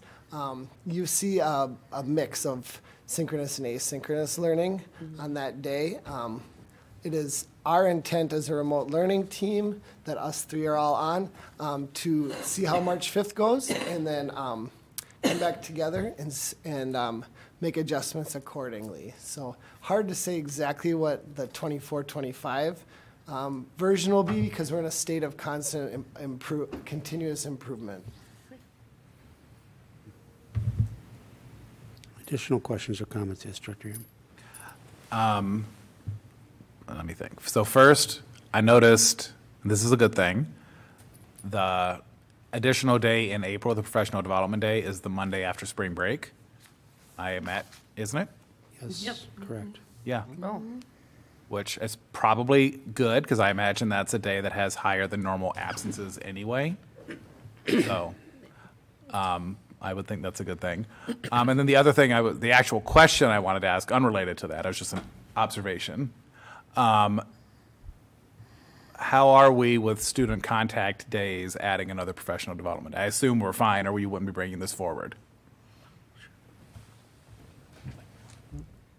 Yeah, I mean, your assumptions are accurate that our calendar committee very much, one of their biggest drivers to us and one of their biggest consensus points, no matter what age or representative, we have parents, students, and staff on our committee. They all really value less chunked experiences. I don't know a better word, but attaching days as much as possible to more substantial time periods in order to have better momentum for when we are in instruction. As a parent, I prefer that also. Yeah. Okay, good. Okay, that's and then as far as the so yeah, I mean 165 minimum days. Our board parameter is 170, and so we are flirting a little close to that floor of 165. For our kindergarten and first grade, if all of these recommendations are approved, plus if we have a snow day, which this year we haven't, our first day is a non-school day as well. So then we're right around that 166, 67, not at the floor. However, we are hopeful that the READ Act implementation is a really a one-year push. So we don't plan on being that close to the floor in the long term. Yes, Earl. So follow up. So you're saying this short of this abbreviated of a calendar is expected to be a one-time thing for the implementation of READ? Yeah, that's correct, Director Alt. We are looking at a similar model, but we're not quite certain for our secondary implementation, which is going to come in 2025, 26. We still, Director Oftedal and her team are still waiting for more guidance from the state to know exactly what that looks like. But yeah, it's that April 7th edition is really a one-year need that we're trying to fill. Got it. Districts are using a variety of different methods to try to achieve the same goal. Well, and I also appreciate that it looks like we only have, 2 really short weeks? Am I seeing that right? It's Thanksgiving week and then there's another 2-day week at the beginning of January. And also March. Oh, I missed March, so. January, and it's because New Year's Day is on a Wednesday. Right, yeah, and that's either you're gonna, and that goes back to the previous conversation that we had, which we're not gonna rehash, so. You did the best you could, thank you. No, thank you, Director Ald. We're continuing to strive for those goals. Any other comments, questions? Thank you for this. I do have a request for the interest. One of the reasons we put things in an agenda in the board book is for posterity's sake and record keeping. It's a little hard to track what changes were offered here tonight. So if we could please insert a document with the changes notated, because I think someone reviewing this externally would have to go back and find the previous meeting and then just print both and compare it side by side to get to the changes. So probably just a bulleted change list of some sort would be appropriate. The recommendation that we're voting on later has a summary of all the changes. Oh, it does. Yes. I apologize. I didn't catch that. Okay. They're there. Good. Oh, Very we good. should have it in both places. Yeah, we should. Let's do that. Let's just put It the is change. there later on, Okay, yes. very good. Thank you for catching that. Because I was looking for it also, that's how I happened to know that. Yeah, on the cover sheet, we should have the same in this one as we do. Very good. the That'll work. changes that Very it good. was. Thank you. Okay, thank you. Okay, then, We now will receive a report about a banking request for proposal from the Director of Finance, Tyler Den.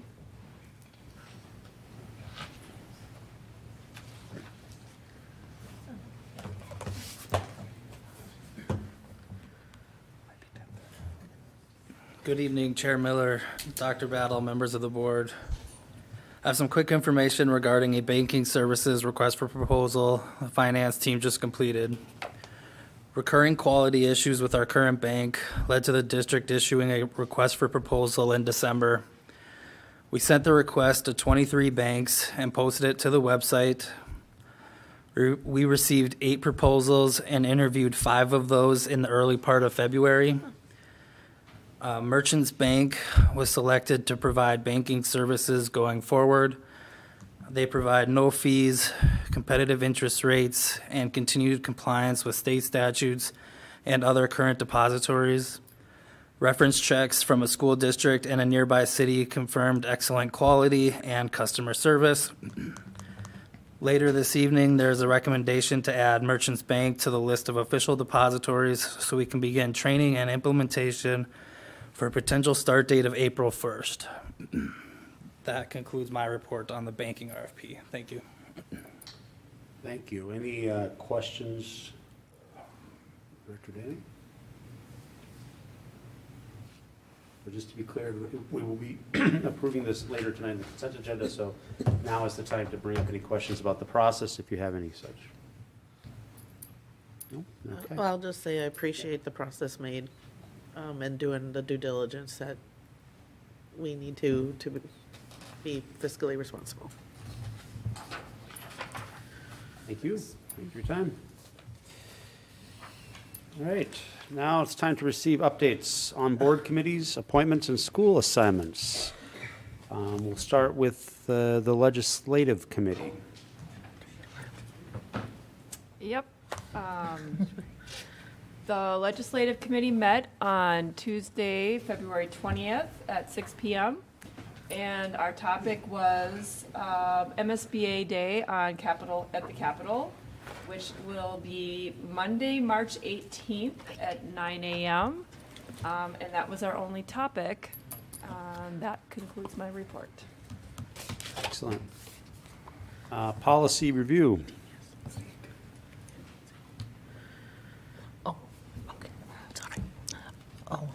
Given that Director Marisol is not here this evening, either Director Alt or... She wasn't there either, so I was here. Yeah, so. You were attending, What sorry. do I say? I wasn't prepared. You don't need to go over all of them, just if you we just- reviewed a number of policies and... That's what we did, and. They'll be coming forward for our consideration. For you to review, and then some had no changes, and Okay. they will be brought to your attention at a later date. Excellent, thank you. Negotiations. Yep, negotiations continues to meet with our largest bargaining unit, the BEA. We continue to make progress, and the next time we meet is next Wednesday. Okay, thank you. Additional board committees. Dr. Connor. Yes. This was from the meeting, the AMSD meeting on February 2nd. I did not attend, but I did look over the meeting because I was out of town. And we had presenters, Marcus Hill, who was a school board member for District 197. And then also Lori Putnam, who's a superintendent of St. Cloud, and Jason Berg, who's also superintendent from Farmington School District. And mostly they had some remarks from the Commissioner of Education, Willie Jett. Their platform for the discussions of that meeting were that they just invited a lot of state legislators to discuss a lot of school policies as far as safety, facilities funding, tiered licensure for teachers, special education, mandate reduction, local control, charter schools, early education, and taxpayer subsidies for non-public schools K through 12. And if you want any more information on that or more detailed information, you're free to watch that video on AMSD website, and also some comments in our board review by our superintendent. board update. That completes my review. Thank you. Any additional board committee reports this evening? Yes, go ahead. All right. I attended on Friday, February the 9th, the most recent Burnsville Chamber of Commerce Public Policy Committee meeting. At the meeting, I was there. I shared a short update on kind of what we're focusing on in the district right now. A Burnsville City Council member was there as well and shared some updates from the city.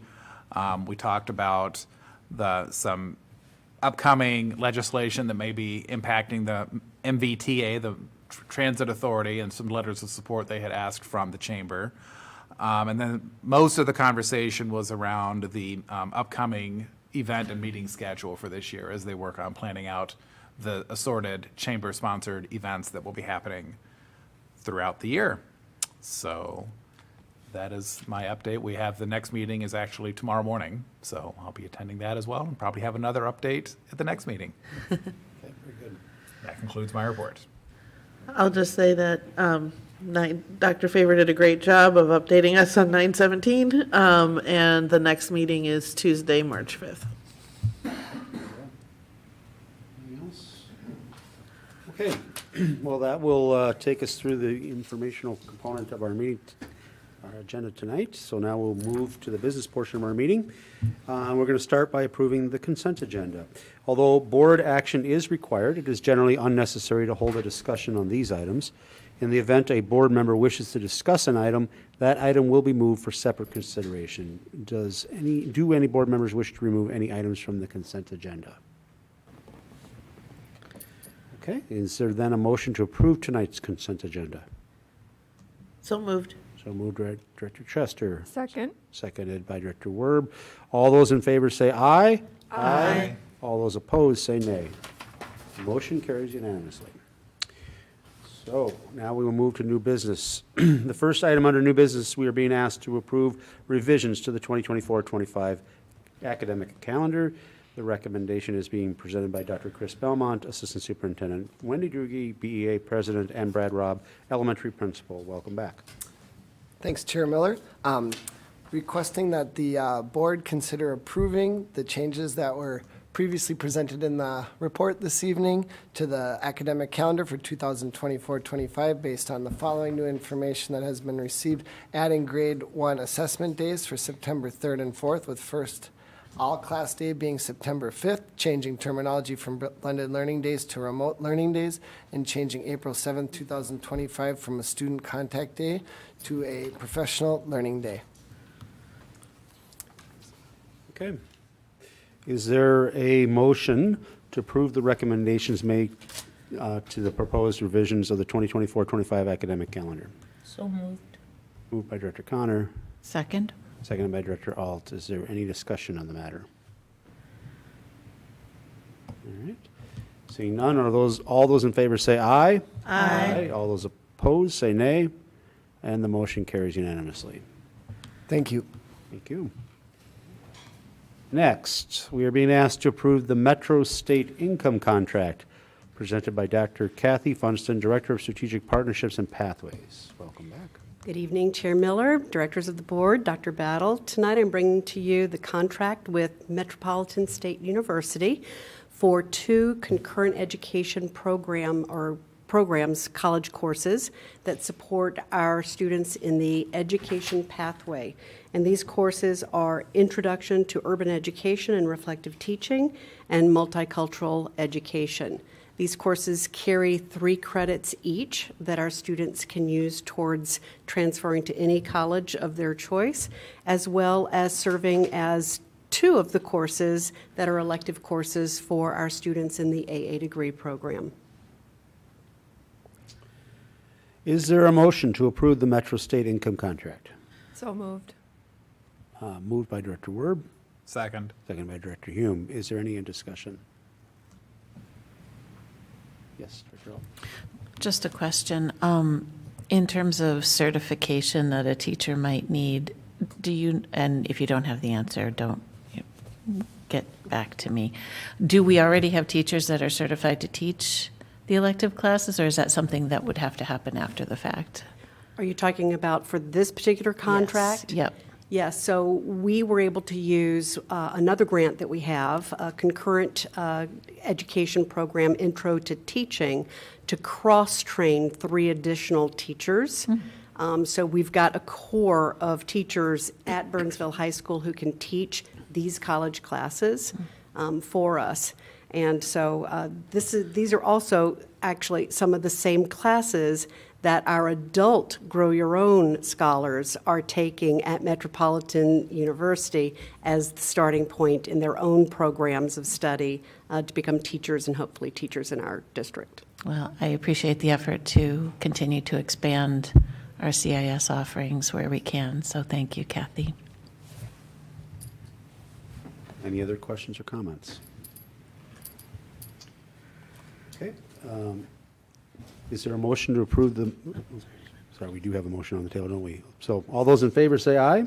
Aye. All those opposed say nay. The motion carries unanimously. Thank you.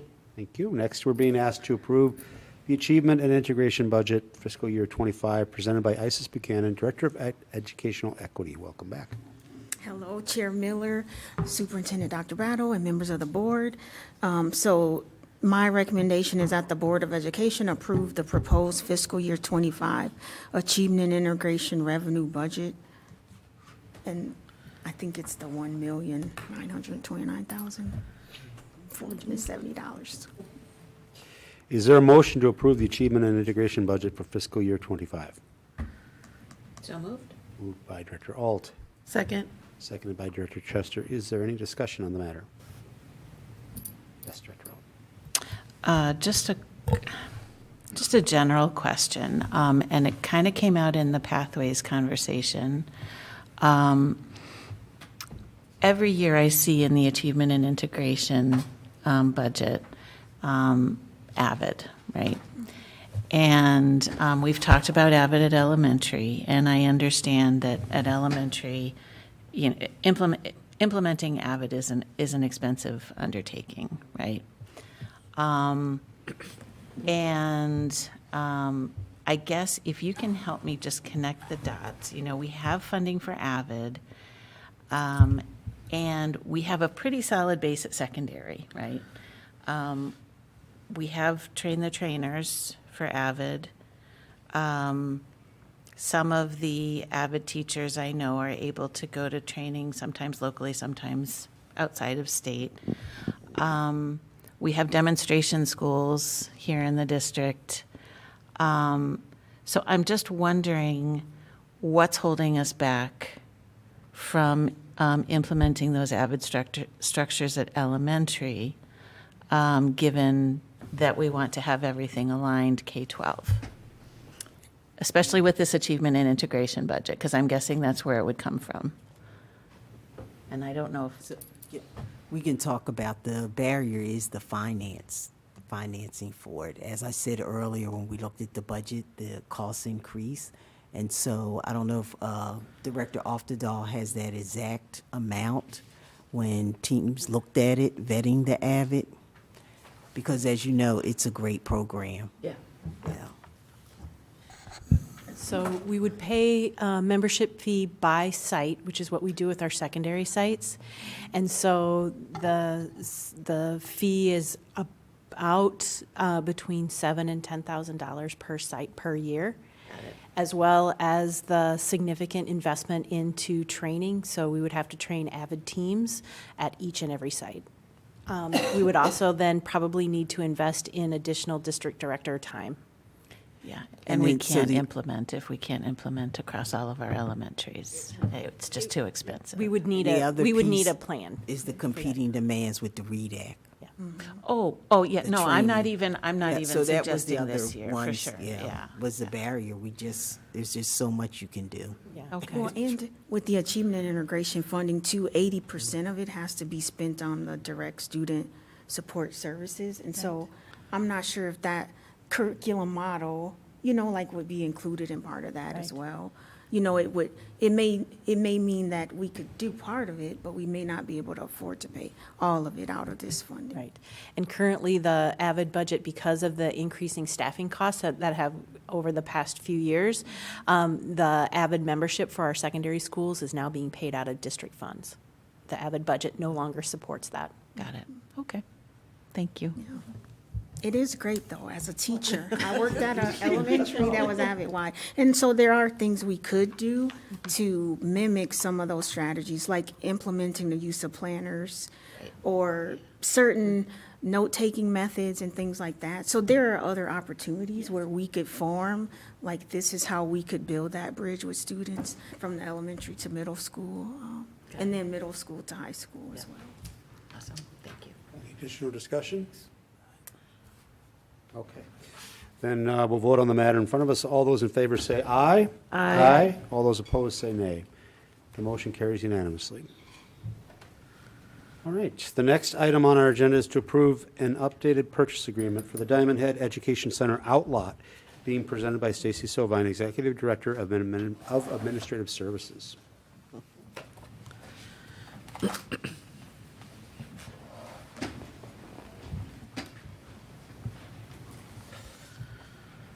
That came up quick.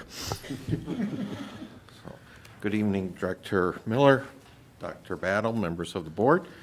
Bringing to you tonight a proposal recommendation to modify our purchase agreement for the Diamond Head Education Center outlot. You do have before you two different documents. One is the extended recommendation. I'm just going to read the paragraph and let you read the full version of the recommendation. It's my recommendation that the Board of Education adopts a resolution ratifying authorization of conveyance of property by Independent School District 191 to MWF Properties LLC and approving amended and restated purchase agreement and the connection therewithin. Just a quick recap, a couple of different things that are occurring.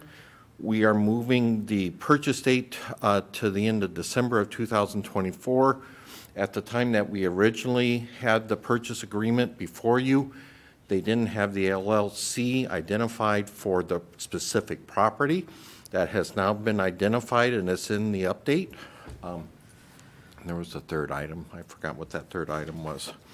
Tax, Pardon? Oh, say that again? that they could, Well, they're funding. They were just Funding. securing the funding, which would occur this fall. So that was kind of the funding piece with it. So it is the recommendation that I'm bringing before the board. Is there a motion to approve the updated purchase agreement for the Diamond Head Education Center outlot? So moved. Moved by Director Hume, Second. second by Director Chester. Any discussion on the matter?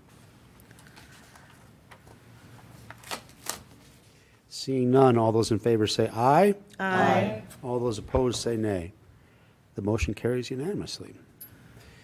And tonight we are being asked to approve an extension of lease terms for Intermediate School District 917, also being presented by Stacy Sovine, Executive Director of Administrative Services.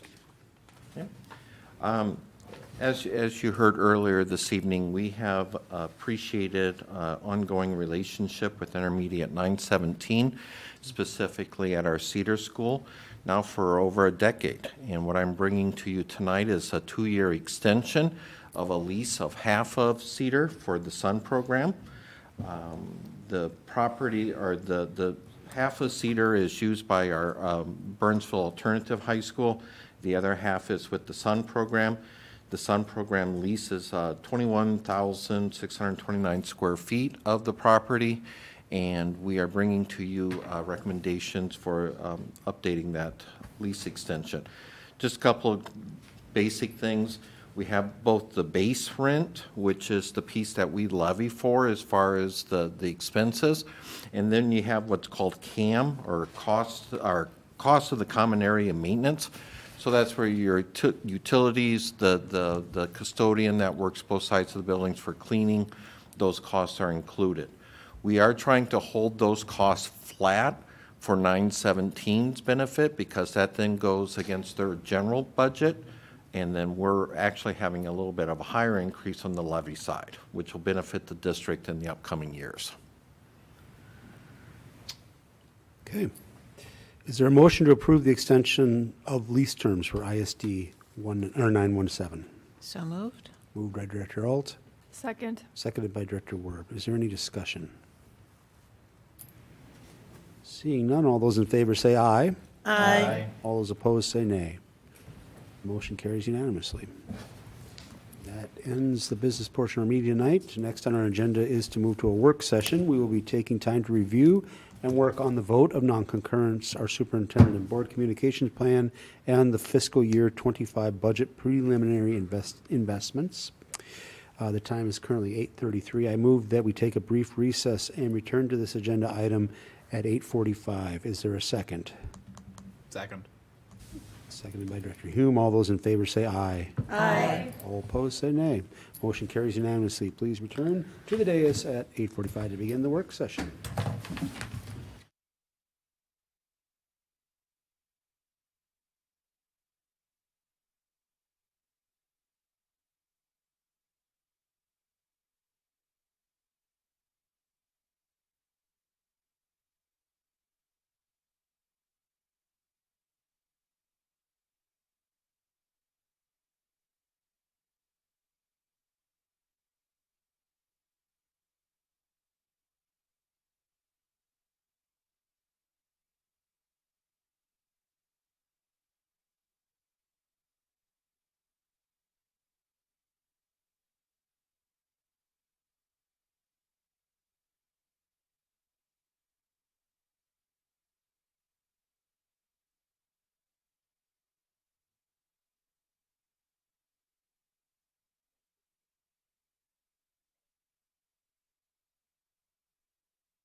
Well, we will now jump into the work session component of our meeting tonight. We're going to start with discussion around the vote of non-concurrence that we received on our last regular scheduled meeting on the 8th. This is in reference to the Indian education programming and the vote of non-concurrence we received. This being a work session, we're going to handle this fairly, I don't want to say unstructured, but less structured. I know you've prepared and this is going to be held by, Dr. Battle and Isis Buchanan again. I know you prepared a side-by-side response to each one of the points that was presented to us. What I would propose is that we let the two of them go through all of them in totality, and then we'll circle back with any questions we might have, if that's okay with everybody. Sure. Floor is yours. Great. Thank you, board members. Our American Indian Parent Advisory Council really showed our strategic direction of creating that space and opportunity for each and every voice to be heard. And so they did present a vote of non-concurrence, and the board has 60 days to respond. And so staff and I wanted to provide some information to you. We would like your direction on a few items. Of course, we will take your questions.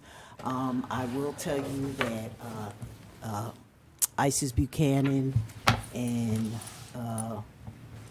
our American Indian Cultural Liaisons, Rebecca Mousseau and Madison, and I think Dr. Belmont, they met with the American Indian Parent Advisory to get some more clarification.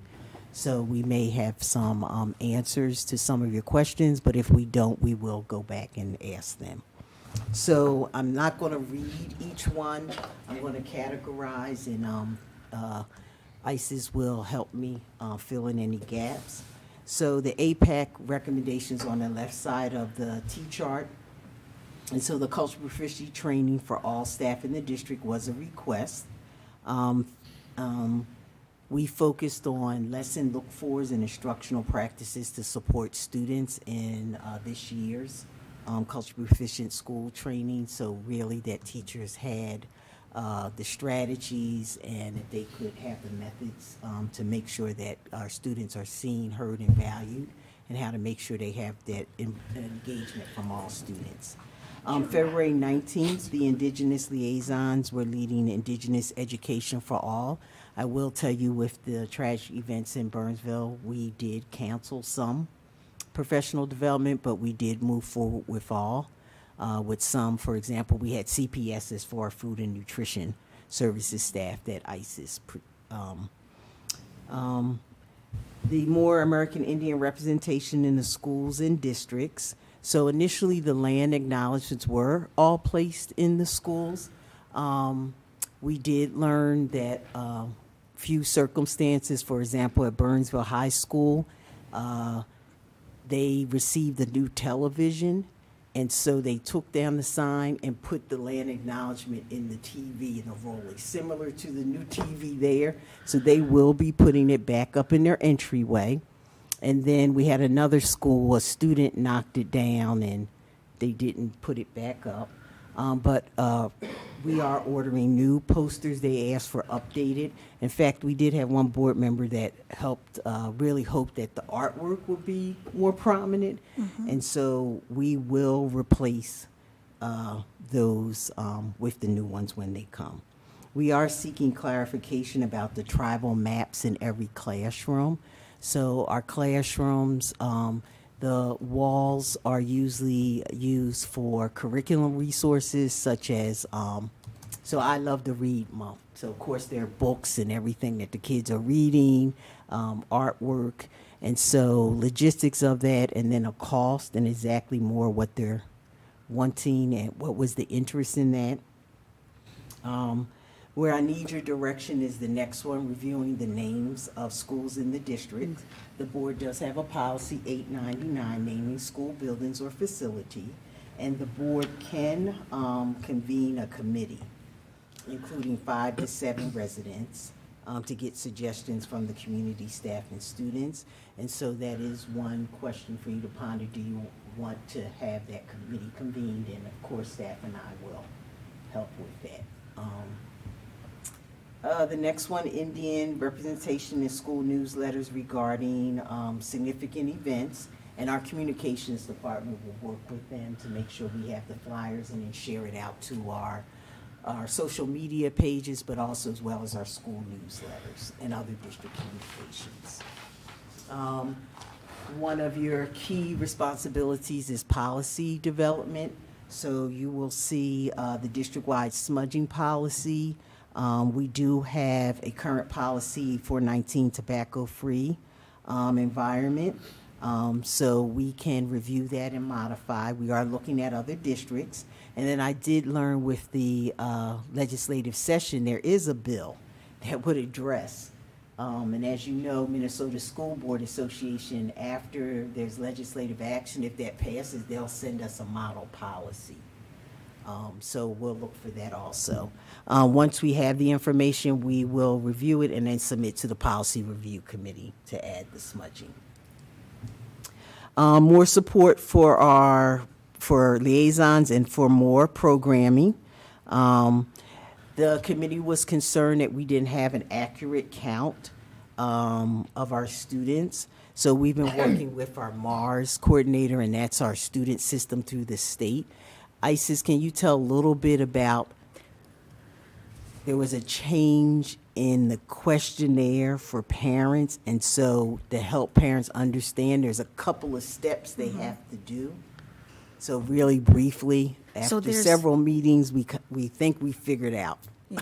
So MDE has a ethnic and racial designation form, and so I think previous to that copy that is in use now across the states, there were just like 6 choices, like white, black, Asian, and other maybe was the option that was there. And so now this new form is more complex, and it allows people to really be specific about the ethnicity or the different designations. So there's different groups. So the first one of them is American Indian. And so there's a question where it asks, does your child identify as American Indian or Alaska Native? And you have to select yes or no. And then there's a subcategory with about maybe there's like 12 options of, like Cherokee, Dakota, and then even blanks where people can put in other. And so what we learned is that some families didn't feel they fit my kid thinks I'm American Indian or Native Alaskan, so they selected no, but then they chose Cherokee, right? And so then the yes prompts the funding, the no does not. And so like even with APAC, there's a parent who I talked him through that process and what it means. And so we're learning that we just need to learn more about MDE's form to better guide parents in understanding what those yes or no questions mean, because that's just one section of it. I want to say there's 4 other questions that are yes or no, like Hispanic or not Hispanic, and then it allows them to choose Black or African American, and then it allows them to choose like where they're from. And so then it's also looking at our system, our student information system, to decide if certain things are selected for multiple things. So then what, because there's only one box right now for the Minnesota state ethnicity, like who decides which one goes in there if people have more than one. And so I do think this is something that's happening in other districts as well. I was in Osseo last year, and it was like I have a better understanding now of the situation. Yes, because it does impact the funding, and it also, like the new form is great because it's allowing our families to really say, where they are from and have that pride and not just be forced to pick something with no explanation. However, it does create some complexities when our student information system has to communicate some information from our enrollment process to MARS that helps populate all these things. And so I know that was my simple way to explain it, but it does get quite complicated because then some of the guidance I read for American Indian students, if they select yes and then this choice, this is what happens. If they select this and then this choice, so it really gets very specific and detailed about how students are counted for the different categories, especially the ones that may, impact funding. And that's just the state side. So we think we'll have a similar parallel process with the support we needed to give to our families for the form for educational benefits. Yes. Okay, so, And just fixing the procedures and enrollment, right? Like if we see a parent does that, being able to inform and say, hey, if you said no, but you selected a category, like you really may not be counted in, like state guidance. It's different for state and federal.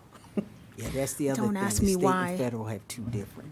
Yeah, definitions. And the state is more open and broad. So it's a complicated thing, but I think that it's something that we have figured out some of the issues and we're working to just resolve those.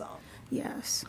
And so the Dreamcatcher project, the disproportionality of identification of American Indian children for special education, we are getting support through the state because it's not only us, but a statewide issue. And so really through that learning and then training our staff and then looking at results to reduce that disproportionality. So there's information about the Dreamcatcher program, and then I'm just learning about it too. And but if you have questions, we certainly will have Amy Piotrowski and staff help. And then we wanted to separate all the new legislation because some of it will be implemented 2 or 3 years from now. And so I just wanted to highlight a few.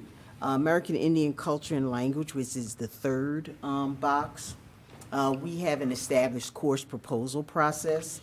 If you remember, we added a Somali language and heritage, so it is the very same similar process, and so we've begun that process. One of the key areas is finding a teacher who's licensed. So I'm not even sure if they have to have a specific license. Yes. And right now, we're that's just at the beginning of it, which is a proposal. This is typically a, 3 to 5 year. Yeah, so we'll map that out. 3-year plan. Because you have to develop what you want the course to cover, then identify the teacher, standards, and then think about the materials and the scope and sequence. And then I wanted to highlight, if you look at the American Indian Education Aid, Indigenous Peoples Day, I think those are self-explanatory. We did get an allocation, so we will be using those funds. And then we did prepare the lesson. We're not sure it was taught, and so we're putting in a process to have it taught. This was one of the items that they passed and it needed to be done this year, and then teachers weren't here in the summer. So it's one of the reasons why we did ask for more time, but of course the legislature really felt this was urgent, and so we need to add in that documentation project. So we do have the lessons. Then if you go to Indigenous Education for All Students, and then skip over to embed Indigenous education in academic standards and ethnic studies. And then there's a few others, American Indian History, Culture, license renewal for teachers. All of those are being developed by MDE. And so they're forming committees to help develop the standards, the licensure requirements, and so we can't give you a timeline for when, or the committee of when we will have those fulfilled. But it is in state law, and so MDE is filling their commitment to help districts comply with it. There are some that will be coming to the policy committee. The tribal regalia, didn't we, that was one we just, didn't we add that this past? Well, we just met about that at the policy Yes, so that will be review. coming to you. We've already added that one. Policy 105. Smudging again for the sacred tobacco. Let me see a few others. Where are you now? So I lumped several together that are MDE. So if you go to Indigenous Education for All Students, Minnesota statutes, where it says on the right, the Minnesota Commissioner must complete the steps. So there's several others we're waiting on MDE. So we don't even have the information yet of what we are required to do. Because they too, this was new statute, they needed time to figure that. Yeah, and they had a survey that went out to all districts in the whole state. And then we even were trying to push people to complete it because he's collecting information as a commissioner, and then he's going to use that information to develop the plan. And so some of these are outside of what we can control, but we need to be aware that these things are there and more information is coming. And there are some that we've responded, we're gonna bring policy to the Policy Review Committee. We've already brought one, the tribal regalia at graduation ceremonies. This past Policy Review looked at that. So that will be coming to you. First reading? I think it'll be Yeah, first reading at the next meeting. Okay. And really, the language that was added is just a legislative reference because the policy, the Minnesota statute that was created just states that you cannot deny a student from wearing, indigenous regalia during a graduation ceremony. And then I skipped over to some of the last items, which we're waiting on MDE. And then there's some things that we've established. I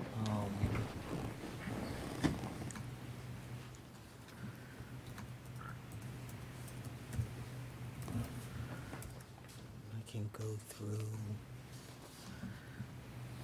And then we previously talked about the MARS data. There are a couple that are tied to the MARS data. So once we figure out and make sure our families are completing the form correctly, then we'll have accurate counts. So some are associated with that new form too. And then reconcile the different state and federal definitions. Okay. Well, first of all, thank you to the two, whoever worked on this. Several people. Yeah, I imagine. So appreciate the very detailed set of responses here. Just to set the sort of the expectations with the discussion here, my understanding is we need to come to an agreement, ask any questions, clarifications, whatever, come to an agreement that these are the responses that we are directing Dr. Battle to put back as board responses, and then we'll, and she can do so.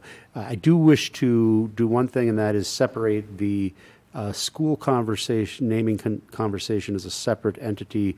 Let's just take that at the end, because that's probably a bigger conversation. So let's address everything else first, and then we'll move to that. So I will open it up to anybody that wants to. Was there anything in it, because you named that as wanting to seek guidance, was there anything else directly you wanted guidance on? Just your feedback, because it's your response and questions if you're not understanding.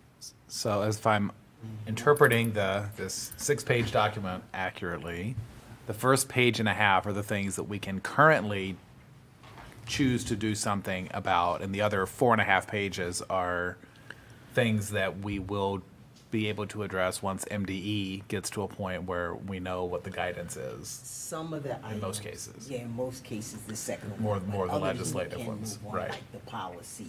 Right, okay, yeah. Many of them in that legislative section we're waiting on. There's not much that we can do in the immediate. So I have a question on the land acknowledgements.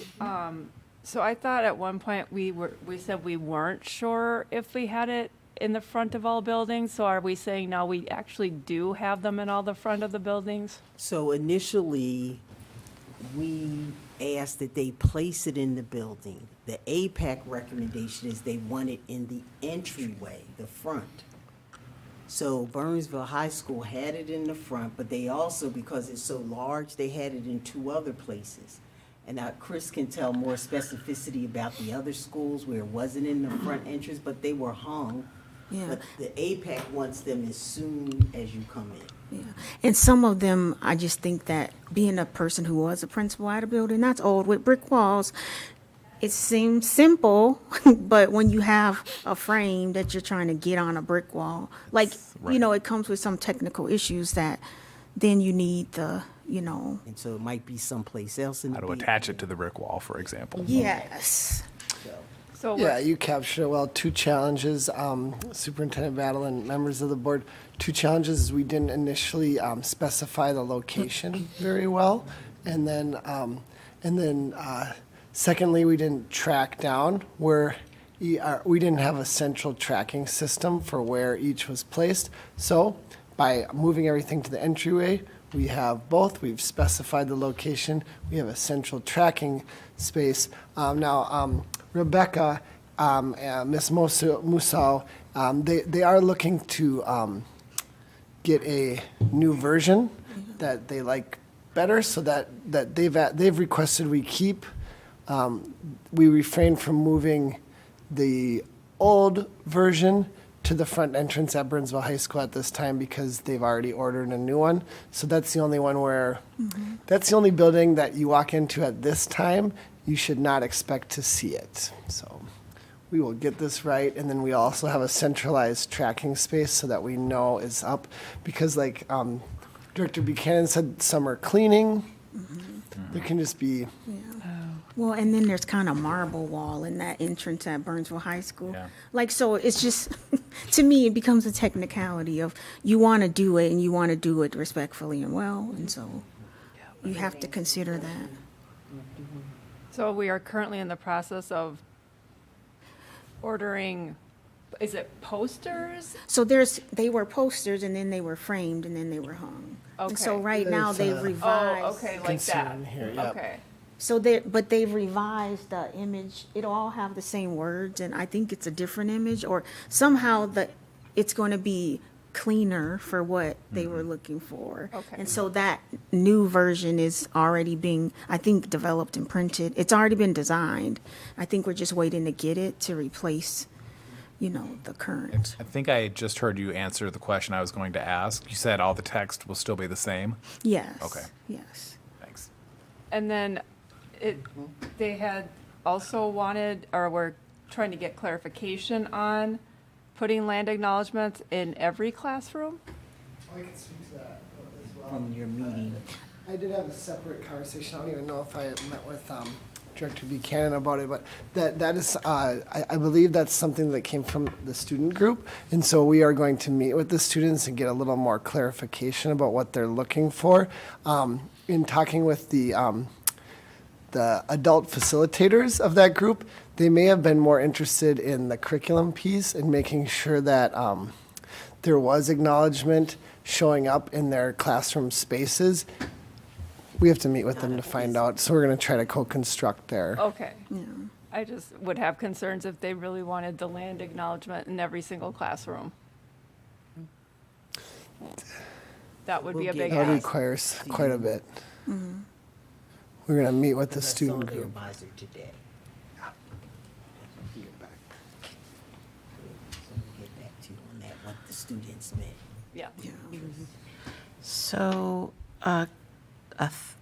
couple of comments, questions. On the policy, is there any reason why we're not referencing policy 504, Isis? This is for the school names. On regalia at a graduation ceremony? There was policy 105, is the one where it was up for review. And then Policy 504 already has it. Okay, so then that would be something I think that we would need to know, and I didn't know that policy. 504 already has the revised It language. has a graduation section in it. Yeah. And it was I still updated in have it. December, yeah.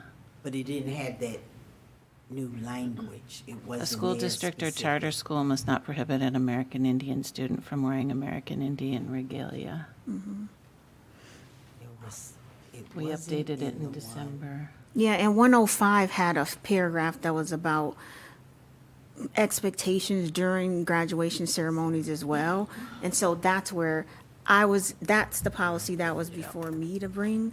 And that's the thing that I felt like I wanted to make sure that there's clarity, that people understood that even though we're saying you can wear different cultural things, being very specific to that language about the indigenous students being able to wear it. And I would say dress and appearance probably, equity for sure. it makes sense, but we already have it in place in policy. So, that might be something you both, I would recommend you look at it, look at the policy and see if you need to have the same language in two policies. Policy 405? Policy 504. 504. Yeah. Yeah, So we'll we go back. added it to 105, but that's coming March 14th, so if you want to. No, we're saying it's already in 504. We'll take that off. Or maybe the idea is that policy 105 references 504, if it's not referenced. Tony, what was discussed in policy? It just mentioned about the allowing that they can. Because there's language in the positive, in the actual, I didn't bring my policy Cultural folder. adornments. If Yes. it's Cultural adornments, you consider regalia as a cultural adornment. Got And it. so we added it there. Because we felt it wasn't clear that people would know that that means you cannot prohibit, an indigenous student from wearing What was the tribal basis regalia. of the discussion on this matter anyway? I don't remember, because having sat through a number of graduation ceremonies, I would say there's just about every cultural representation that they're wearing. And they so- were wearing their but cultural this- Well, and representation. The state law updated it. And I Just think- adding the But state law. I understand that, but I'm asking, why was this brought forward as part of the non-concurrence? This, Is but there these ins- things were not, so the reason there's two charts, like the page and a half are the recommendations, but then for clarity's sake, we wanted to make sure that you knew about all the policies that were also referenced in that presentation. So And I would recommend 504. And so right now, I can take what you're giving me for us to cross-reference and look at both of those policies, but these were not part of the recommendations. So there was not a complaint that someone was told they couldn't wear Native American? That did happen in our district. That did? Yes. Yes. Last school year. Even though I've seen everything from So that's why we don't. National Guard ornament Was they to, let us Or know. there was comments making students feel as if they're not following the guidance and that someone is making that decision for them. Yeah, I can just speak to that. Chair Miller, that something came up last year where one staff member did make a question about it and referenced a different protocol within the high school graduation system, and they had to advocate, and then we worked with administration to remind that staff member of policy. Yeah, and right now, I plan to try to look at the handbook, to make sure that the language in the policy also supports the language that's in the handbook, because that's where some of the, I believe, confusion. So going back, didn't the committee say they wanted to make sure we were following all the laws that were Yes. just enacted? That's the missing piece. So you can share a little bit about that. So we put in all of the new laws that they were referencing. So in this case, it almost sounds like we were a little bit ahead of the game and that we already had a policy, and now the state has required it of all districts. Essentially, is that kind of what I'm hearing? Well, and I guess, my only thing, 2019 was the original. yeah. I guess the only thing is looking, and it'll come to policy, looking at the equity policy and comparing it to what we have in policy 504. We want to make sure that equity is an umbrella policy, right? That the language, if we're talking about adornment, that's the overarching policy.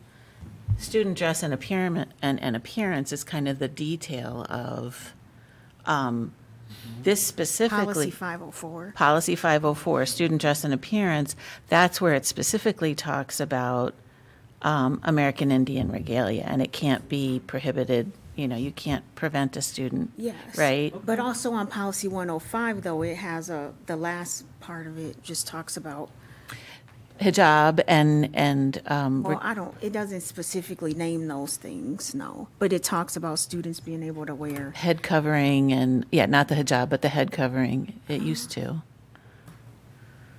I have to pull it up. Yeah. I'm sorry, I don't have it. I've looked at it a couple times, yeah. But I guess that's just, anyway. The other thing, in terms of the form, just a thought, with the confusion, understandably based. Racial form. It sounds like the smart form is just a nightmare. the form. that families have to complete to select, I like the wouldn't yes, the say- no, the, you know, do, It has a lot of technicalities, right. is what I would say. Right. Is it possible for us, and maybe this is me getting too in the details, let me know if I am, Eric.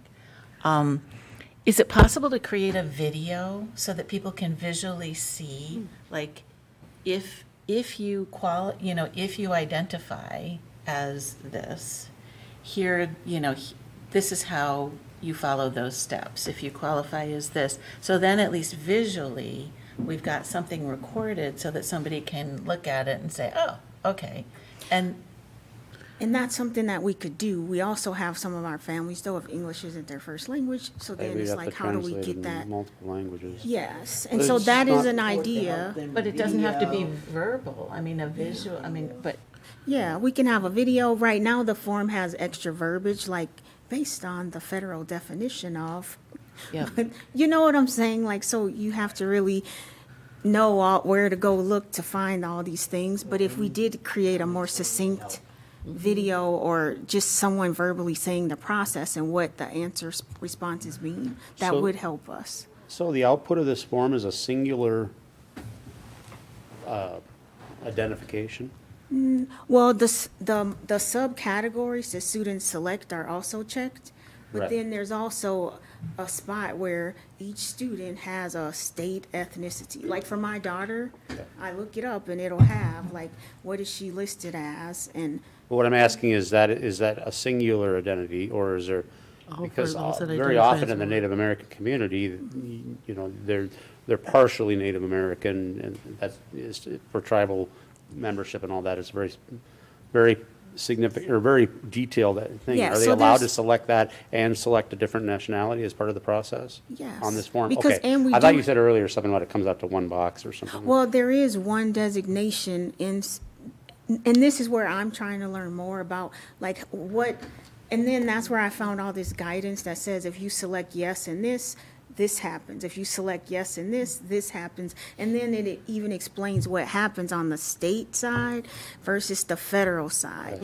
Because if you selected your Black and Indigenous, right, on this form, it'll say that for federal, you're in the 2 or more races category. But for the state, it'll say, like you're American Indian. Because that, you know what I'm saying? So it's just it's very technical. And like I want to reach out to MDE to get more guidance on every sub-question because I found it for the Indigenous students. And then I didn't find any guidance that says when someone says no, but they choose a subcategory, then that student isn't counted at all. And I don't know if parents know that based on that form, because there's the American Indian, yes or no question, Hispanic or Latino, yes, no, Black or African American, yes, no. There's still another one too. There's several of them on this form. Well, and I appreciate your investigation and your advocacy in this matter. Again, what we're trying to accomplish tonight is an answer to the questions, and it sounds like a healthy answer is, this is significantly out of our control. And that we can work to create systems to make it better. We can try to Because assist, the but- state makes the form, we didn't create the form. But we can help better inform our staff.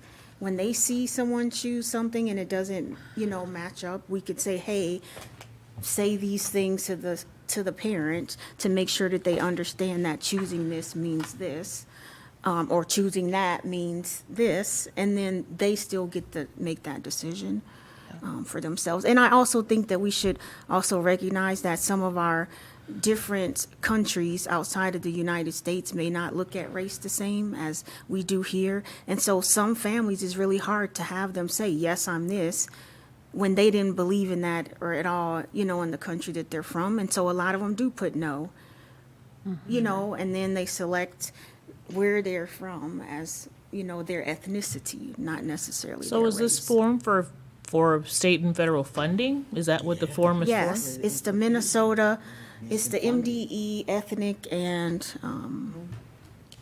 I think it's, does it say race and ethnic identity? matters because the funding. Yeah, ethnic and racial designation. And that's what makes it complicated because the form is combining race and ethnicity into one document. And they're separate things. But I didn't create the form. I'm just trying to help us. I'm just trying to help us better get funding for students who, Appreciate that. you know, who do qualify, and that for parents to know, even if you don't believe in the concept of race and you don't feel your kid is that, if you choose no, then there's the funding that could come with your student being in this other group may not, or your student scores won't be reported in certain, you know. I do have a couple questions beyond that. Do you know, Isis, how many families, speaking of voices and being heard, how many families had input into this? At the how many parents At are in the APAC? APAC? I would say that I'd have to look at a list for sure, but I want to say there's staff and then there's parents. And so there's, if you only want to know the parent in the group, there would be. Some have dual roles, they're teachers and parents, right? Well, only one person, but they're not a parent, they're a staff. There's one person who's just a staff, and staff are invited to be a part of APAC. But there's, I want to say there's 6 to 8 parents that we've seen, you know, at the APAC meetings. It's not always the same, 6 to 8. Some of the people are the same and some of the people are not. Gotcha. And then some people are just communicating with people like offline, like in PTO, right? There's a lot of people who don't go to any meetings, but they still talk to people who are doing stuff and they know what's going on. We have 200 students. Yes. And how many are in the student group that feed into that at the high school? And the students had input into this as well? Yes. Okay. Well, because the students share information with APAC, because sometimes the students are at the meetings too. So like at the last APAC meeting, there are a couple high school students, and then there's some younger students, you know, who come there with their parents too. And I guess my comment to that, it's interesting, and maybe it's just changed over time. This is the first time that we've received this report from APAC, vote of concurrence or non, where we heard from a staff member and not exclusively a parent, and didn't have parents from APAC sitting in the audience. It was different. Yeah, and there were parents from APAC who were, like, the meeting was scheduled for APAC that day to come be here at the board meeting.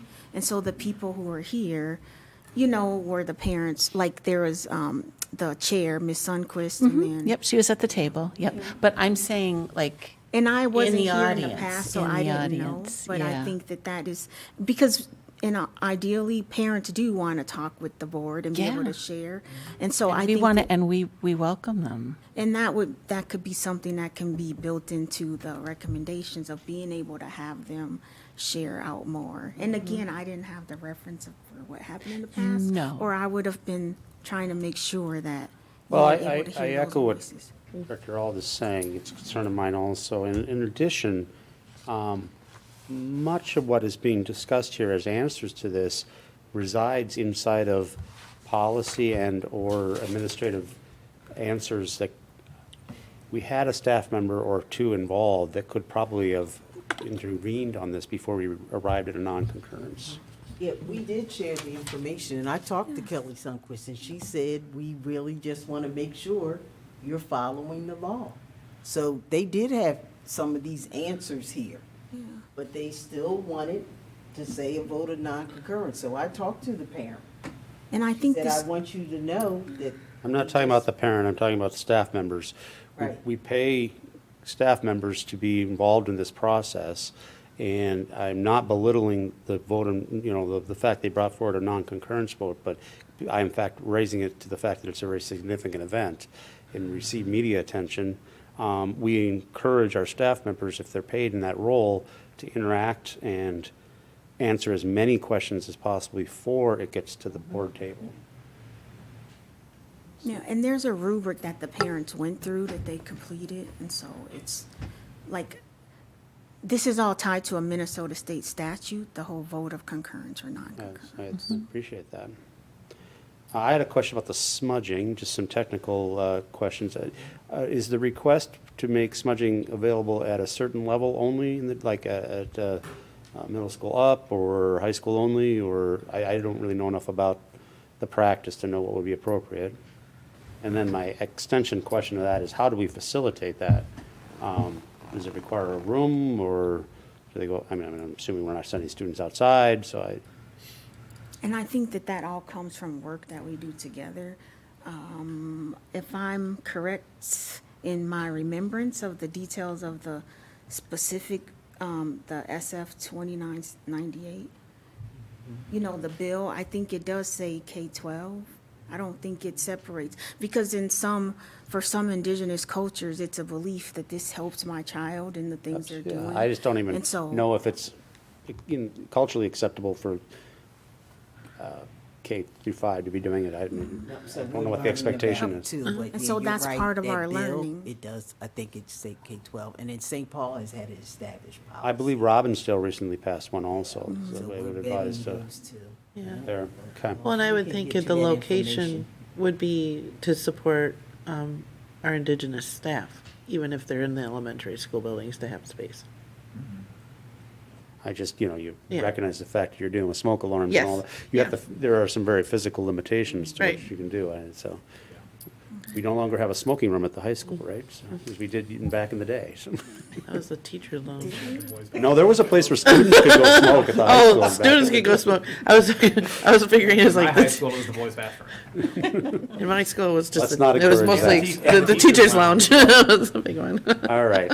Any other questions on the other items in this list? All right. Let's move to the school naming discussion then.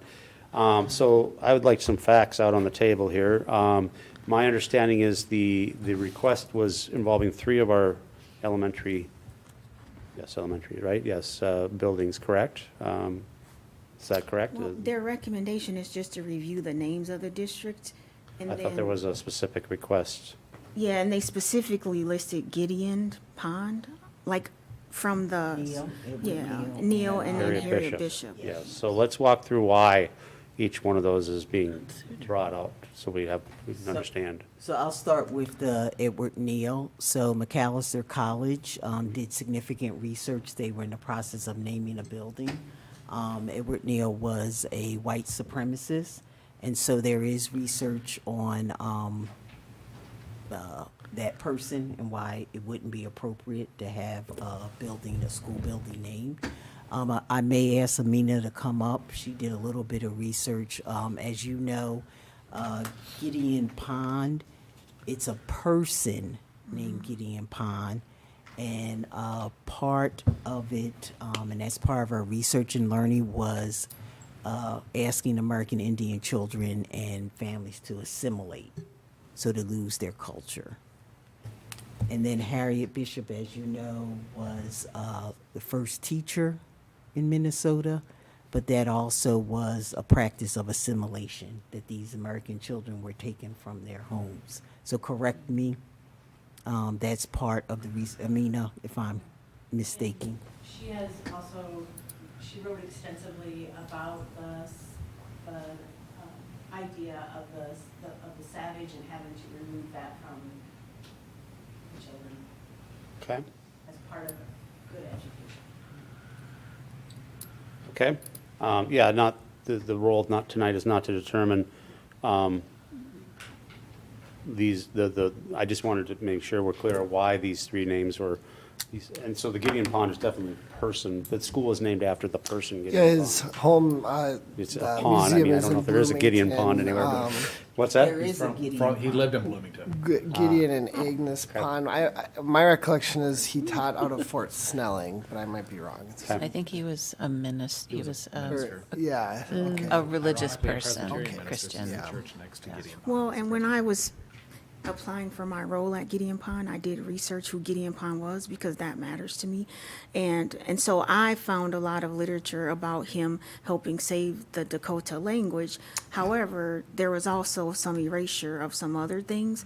And so coming into that role as principal at Gideon Pond, I wanted to be more aware of who Gideon Pond was and also learn from, the indigenous community.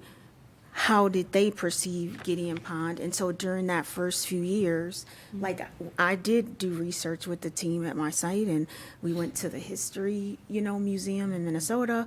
And I think someone even gave me a book.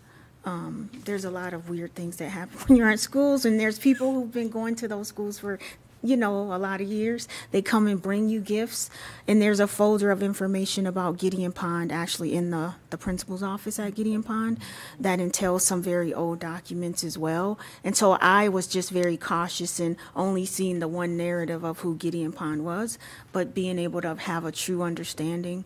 And if I could speak a little bit on the behalf of APAC, some of this is they want us to know about the harm and the hurt and the just know more about our indigenous history to even know why they would even ask for us to bring that up.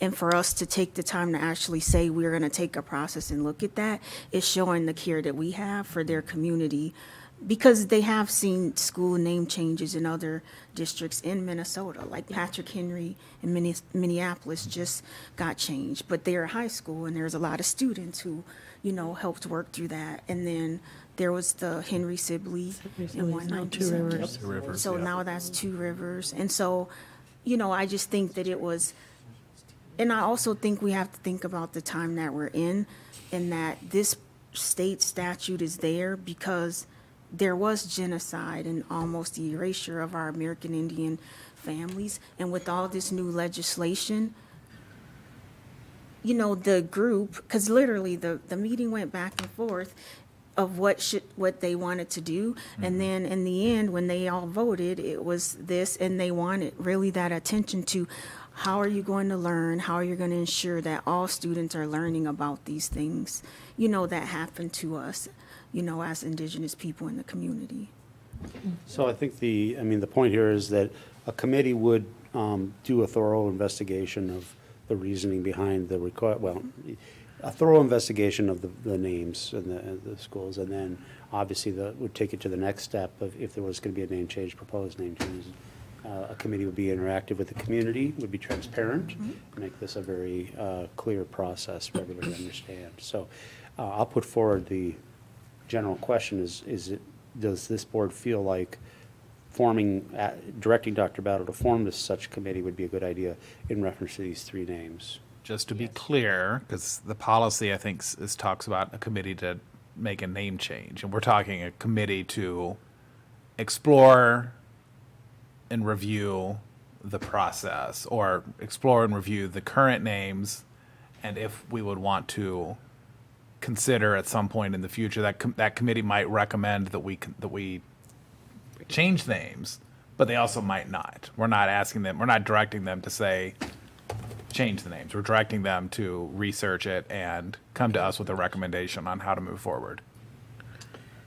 I hear you, and the language is in our document here.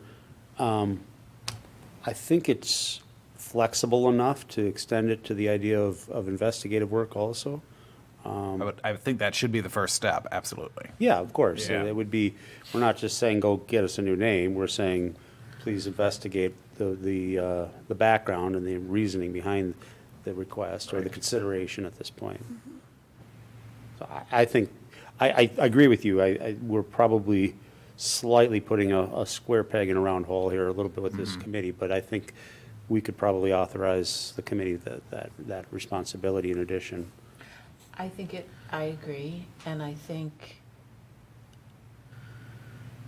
I would like to see two parts to the process. Well, the first part, understanding the history and the name of, in the name.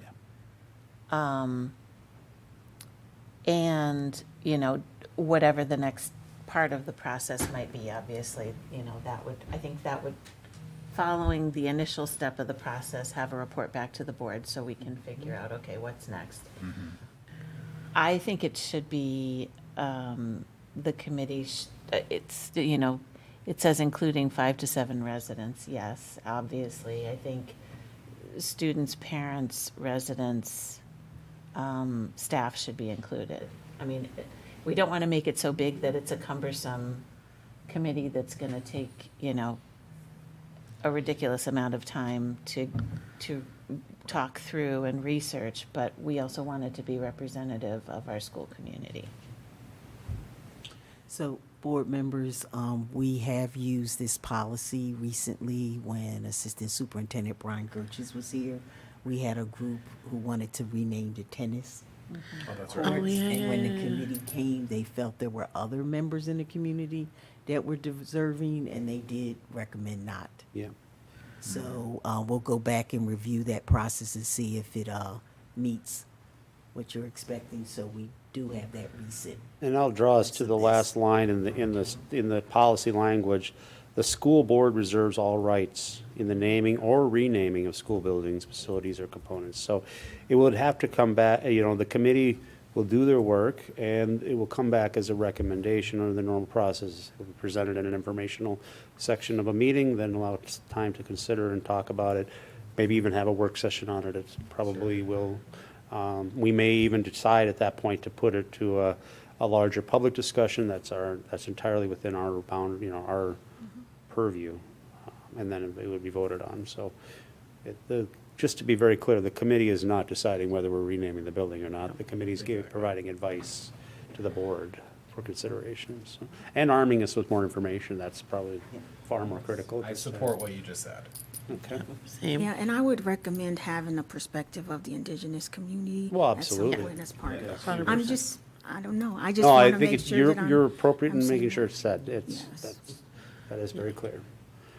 So then looping back to the entirety of this presentation, are we in agreement that this is an appropriate response to the vote of non-concurrence? Representing the voice of this board. Yes. Any disagreement or No disagreement from me. concerns? Okay. All right, then I think that ends this part of the work session. Thank you for your time on this. It's a lot of work you've done already, so thank you. All right, so next, we're going to move to consider a review of superintendent and board communication. I am put down as the leading this conversation, but this was kind of put on the agenda before I stepped into this role. But I think it's a healthy review. What I would like to do is, the document, of course, is posted with our agenda for anyone viewing from the outside.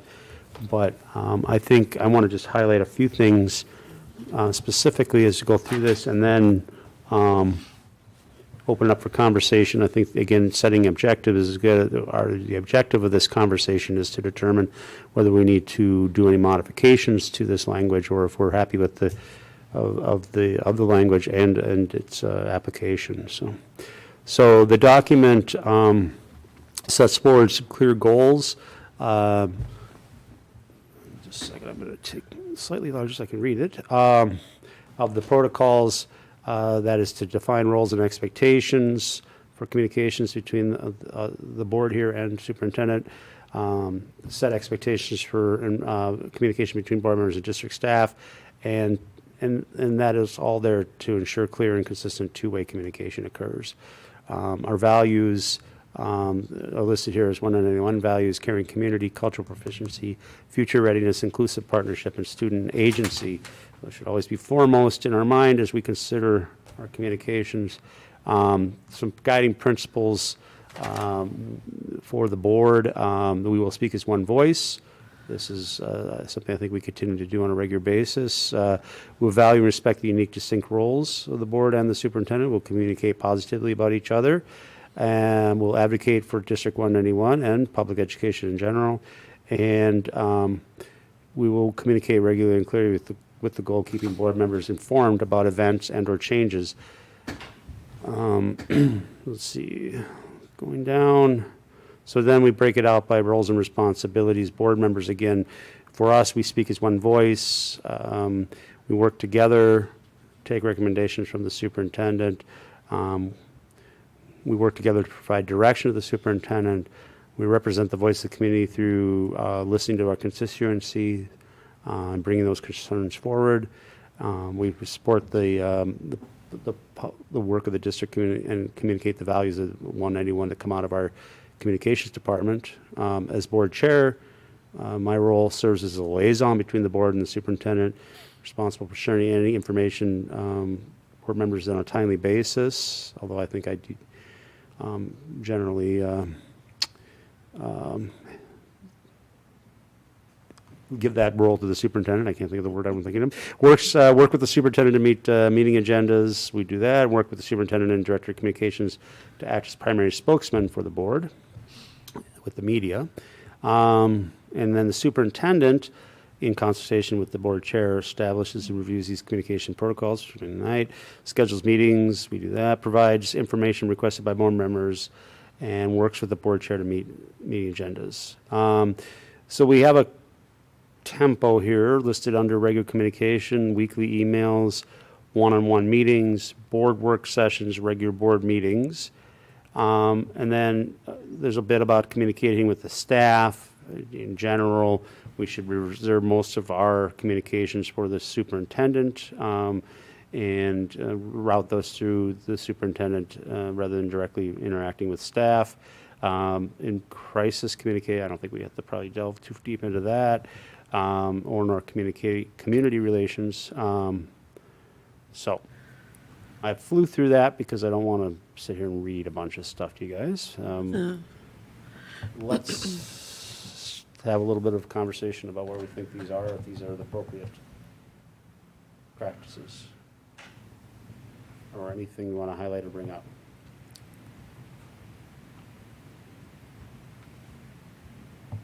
Well, I just, want to outline that, it doesn't really get into specifics on school board reports as far as like what information, should be reported to school board members. I guess there isn't been any like really clear guidelines that's in this document. I guess the question would be, do we need to put that in here? Or, there's certain times where there could be a question of whether or not we should be notified of something. And just to, make sure that there's a clear understanding between yourself and all the board members of what things we should be made aware of, maybe to just outline those things specifically so there's no like misunderstanding. I think we've,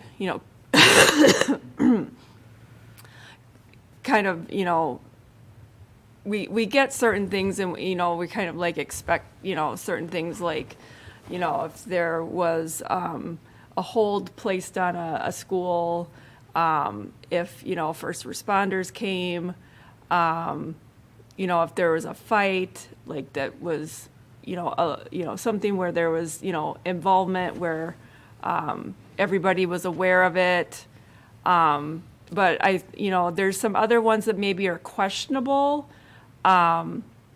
where there may not be a clear, okay, I should let you know about that or not. But I think there's maybe situations where there's like clear acts of violence that maybe we might want to be aware of those situations just because for safety reasons, just kind of, I guess in myself personally, I want to know what kinds of things are happening in the school, just like for my own child's safety. I want to hear about things that pose an issue, like just, to, I guess just to be aware of what's happening, if there's other things that we as a board should be looking at to make our schools safer. If something happens and, maybe a child ends up, maybe we didn't call the first responder, but they ended up still getting injured. They had to go to, get checked out at a doctor because there was something pretty serious, I guess I'd want to know about it, just because there's something going on where a student was pretty severely harmed. But I guess, maybe we just need better definition of, what guidelines constitute a board report. I guess I feel like the example you were just giving, unless there's some I'm not hearing about, I feel like we do get updates when 911 is called because a student was injured, or if there's a car accident in the parking lot and they had to call them. I feel like we get those, unless it's not consistent to that. Maybe what you're saying is, anytime, I don't know, for example, anytime 911 is called, we should get a report. Is that what you're suggesting? Is that, yeah? I think it's a foregone conclusion. I don't think we've missed the opportunity when support services are engaged, 911 or whatever. Right. I think it's inside of that where there's some ambiguity. There have been examples where there have been incidences at the school and we have not learned about it. It may not have risen to the level of calling the police. My personal advice would be that if I'm going to go to a soccer game or a basketball game or whatever that evening, and the parent's going to come up to me and say, I heard about X at this, I would like to have known about that, if it rises to that level. I know that's still very vague, but that should be some guidance. I mean, if it's something the kids are going to be going home about, talking to their parents about, as a board member, I'd like to know about it. And I think also, I'll agree and I'll disagree with you, Anna. Not to know for my own child's sake, but from a liability perspective. The buck stops with us, and we are liable for what goes on in our schools. And I think, to your point, Scott, yes, we do find out. I think for simplicity's sake, it makes sense to codify for Dr. Battle's sake so that she's clear, and when Dr. Battle's not in town, not on the hook, her replacement might need to know, okay, what is it that I need to let the board know about? Because we don't have that codified. It's also principals. And principals, Because Dr. yeah. Battle can only report what she learns about. Exactly. Right, exactly. I think we need to make sure that the directions from here to Dr. Battle, who can give it to the staff, that she needs to be informed about these things in a timely manner. Right, and the vague, and I also agree with you, Eric, that, I don't want to be surprised when I'm in the grocery store by somebody saying, what the heck, my child came home and just told me X, Y, Z. Or contrary, I want to be able to say, it wasn't a massive fight. Right. There was a couple of kids had a scuffle. I've been informed it did not rise to so do not buy into the hyperbole. Yeah. Actually, it was nothing. Yeah, well, not nothing, but it was not as significant as being rumored. So. But that's citing things that faculty or may know of. But if it's bullying and a parent's going to go, my kid's being bullied in the school, we're not going to know. No, and that wouldn't even fall in this category at all. Right. No. But to say like you're at a sporting event, someone's going to give you incidences, it's going to. But I'm talking about something that clearly has happened in the hallways or in a classroom. You've got 50 kids out with their cell phones, then. Yeah. Right. So that is the other, Right. I do agree with Anna on the suggestion. I think we probably, based on the reports that Dr. Battle gives us, I think we can probably come up with a short list. 911 is called.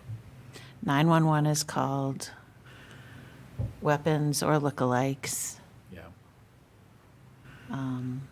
Any reports of our people that we were paying to contract transportation for our children, which she already lets us know. Yep. Yeah. Bus incidents, accidents, that type of thing, kids being dropped off at the wrong place, we need to know all of that. Injury, staff or student. Well, but I would say see, this is where it gets gray, and this is, you know, we're gonna talk more about this in the future in a safety discussion, but what is a fight and what is, you know? Yes, well, yeah. Because, you know, well, bluntly, my daughter told me 2 days ago, when I talked about this at Eagle Ridge, there was a fight, and she witnessed it. She actually had a video that went on social media and showed to me. It's pretty significant, but it did not even get to our level.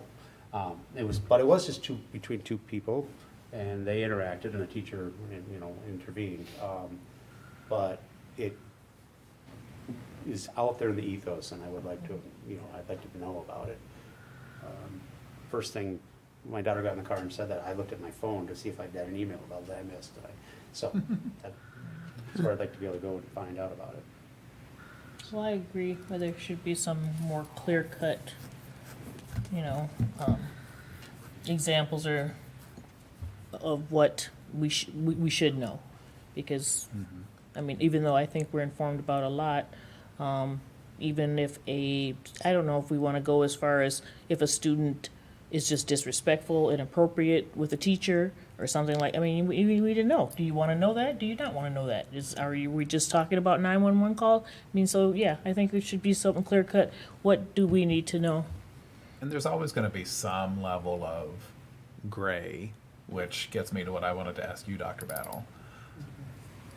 Obviously, we get a fair number of reports from you on a weekly basis. Very good. What is your thought process when you decide this is something I should notify the board about, or something that I don't need to notify the board about today, but if it continues, then maybe it would rise to that level? What's your thought process, and how do you make those decisions?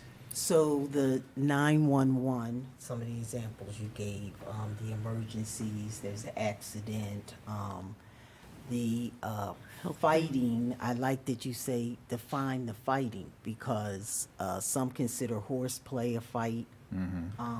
What you described, two students have a difference, they grab each other, grab their hair. Is it verbal? Is that the physical? level that a board needs to know? Fights between that's. So I guess I need more clarification about that. Well, and what I come back to is, And the injury, so you know Right, the sure. staff, because we can have someone slip on the ice and injury. We have to report that. So we actually have that posted in it's required. So that's something that OSHA requires, so we have that in every site. We have to report it, and that's part of our ensure they follow up with that. So that's a report in the aggregate if the board wanted to see that. I don't know what your experience is 917, where you get that information. But yeah, that. I think we get mostly if there's places? accidents, or if there's like, Yeah. or if they have to do like a hold or something, but nothing, because we're also a district that serves level 4 special ed. We have IEPs, and there's an experience with behaviors that can be escalated that we wouldn't get those kind of reports. And so that's the other area. If it's a manifestation, do you want all those reports? Again, I fall back to Yeah. I think I do appreciate that there's a very gray area here, but I think it needs to, some of it has to be judgmental, well, a lot of it's judgmental, and it has to be judged on what is the sort of, the visualization, what has been witnessed here. You know, if two people are fighting in a hallway and there are 30 to 40 students there cheering it on and yelling and screaming and stuff, it's something I'd like to know about. If a student is, Director Croner, to your point, is disrespecting a teacher, yelling and screaming in a classroom, I'm not sure we need to know about that every time that occurs, because it happens fairly often. If that student gets up out of the classroom, walks out in the hallway and starts ripping things off the wall and, you know, gets in a fight with another kid or something, yeah, that's probably, we need to know about that, because that disturbed a larger, you know, that became apparent. I don't know, I'm just saying that it. Just need some kind of guidelines, maybe. Yeah. You Well, know, it's I ripple think- effect. I think for me, it comes down possibly to ripple effect. You know,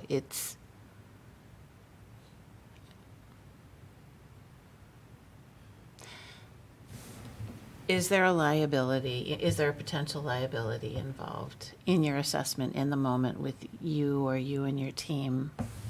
Well, as you think about that, just to compound on that, if maybe the teacher wasn't injured, or maybe the students weren't injured, but could they have been injured in that circumstance, given what was occurring? You know? Yeah. So, you know, I've been in this business so long, people can sue you over anything. Yeah. So really, anything can be liable. So that's the difficulty I have when you say a judgment. People will feel that they need this recourse that they feel. So that's kind of difficult to say if I think there's a liability. And that's part of what You never know I. the individual's impact. Right. Right. That's part of what I find myself struggling with sometimes is I hear what you're saying about liability, and I completely agree with you, and that the buck stops here. Also, I don't want you spending 6 hours a day sending updates to the board. Also, there was a third also. Sorry, it's late. But if we have that many come disruptions, back if to she's it. sending 6 out, then we have a different discussion, I think. Well, yeah. I Oh, jump- the last part I was going to say was, maybe this is part of the conversation, is are the things that you're reporting, are they things that could potentially lead to future board action? If so, then yes, definitely we should be aware. But, I mean, like you said, we got to be sued about anything. So, but- yeah, the expulsion, if we're recommending expulsion. Right, or if there's a situation that looks like it could be moving towards expulsion, Yeah. right? Yeah. Yeah. Well, we'll add, I do think that you do update us on, everything. Even now, to me, the person that got hit with the hockey stick by accident or something like that, whatever that was. See, to me, I don't know. That to me is something we So didn't that's necessarily a need to go because that was an injury. accident that happened. Right, yeah. I mean, Kids fall accidents on the happen. playground, Yeah. So, yeah, that's So, what I need that's what- clarification. Yeah. We're humans, things happen. Yeah, I don't think we need to know that. Well, but I think But I think that's- she's good at reporting stuff, so I don't. Yeah, but I think that's fairly common sense. we don't want you to know about every jungle gym incident. Reaction, yeah. But I will add one other additional reason why we need to be informed is, this is an ongoing conversation in other avenues. Those of you on the negotiations committee know that it's a hot discussion. And there, whether it's in the time of negotiations or outside the time, as a board member, if confronted with those, I want to be able to know that I am making reasonable responses that are backed in fact. If I'm saying, well, that's just not happening, and then I'm told, I showed a video that it really did happen, and I didn't learn about it, that becomes a problem for us. So, think about that too, that we need to be informed as much as is reasonable so that we're armed, not just for the parent and the community, but also for all the other involved actors that want to talk about it. We need to be able to have a fact-based, grounded conversation about And it. it's not just limited to you, Dr. Battle. I mean, I think your point, Eric, is well taken, that, it's, the information is only, the reports are only as good as the information that comes That to you you get, yeah. from your assistant superintendent and that he gets from his principals. If they're not aware of expectations, you do a fabulous job of keeping us apprised when you have the information. If that network is not aware, fully or appreciating, what it is that we're asking of you, you're doing your best. Because it was brought to us in negotiations about kids headbutting teachers and things like that, and it was a severe incident. Yeah. That particular incident we may have learned about, I don't really remember. Well, just quick, just to your point. Well, I don't want to open a can of worms. I think one thing that I'm hearing that might be something is we might not be aware of to rise to notify us right away, but maybe if it becomes aware that there's video out there for us to be informed. Yep. Yeah. That too. I think that would make more, because we might not have attributed to the serious, like it wasn't thought of as maybe board level notification. Yep. But now that there's Now that it's on social media. Yeah, we should be aware that there's social media out there. Yep. I just appreciate the conversation. One thing I would encourage the board to compartmentalize is, are we talking about episodic reporting, or are we talking about aggregate trend data reporting that can help inform you about what's happening on a kind of a more large scale or governing basis? So Personally, I would like to have more of the latter and less of the anecdotal, that I know the day-to-day stuff, but. Yeah. Because I'll just share, that's me. as I mean, someone I'm who's one been person. a principal at multiple levels, I mean, we are talking about 7,000 students and you know, upwards of, 1,300 staff members that are in our spaces every single day. Things happen. So Right. that clarity around episodic reporting, and then the board really sharing, this is what we would like, based on what's currently a hot topic, as you said, Chair Miller, or what would I really like, some clear data so that I have informed knowledge about what's happening from a systems level for those conversations, both. So I can appreciate that the board runs into questions both from an episodic lens and from a large scale lens. But that clarity would be, I know, very much appreciated, because our principals they're operational leaders, they're instructional leaders, and they're community engagement leaders. And so that clarity really does help both prevent crisis and mitigate crisis. The short answer is both. Tonight we're talking about episodic.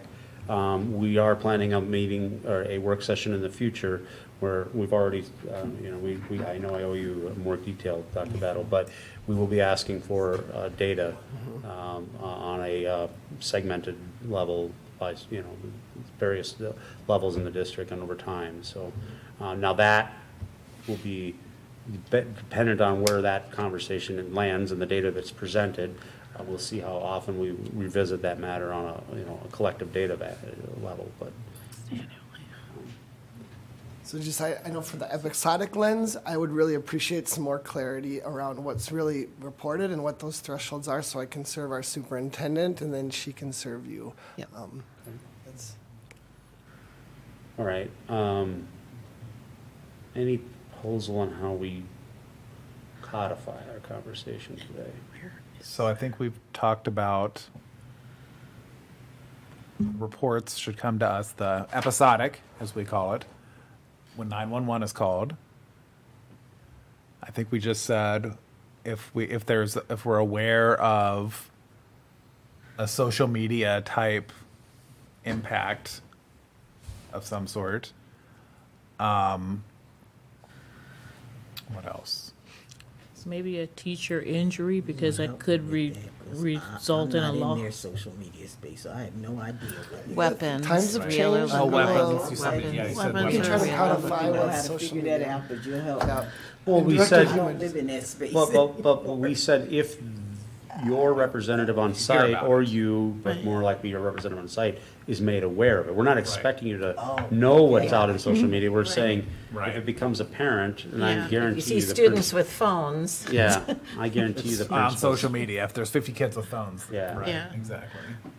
I mean, anything. Did you hear what Abigail said about weapons? Okay. Yeah. Okay.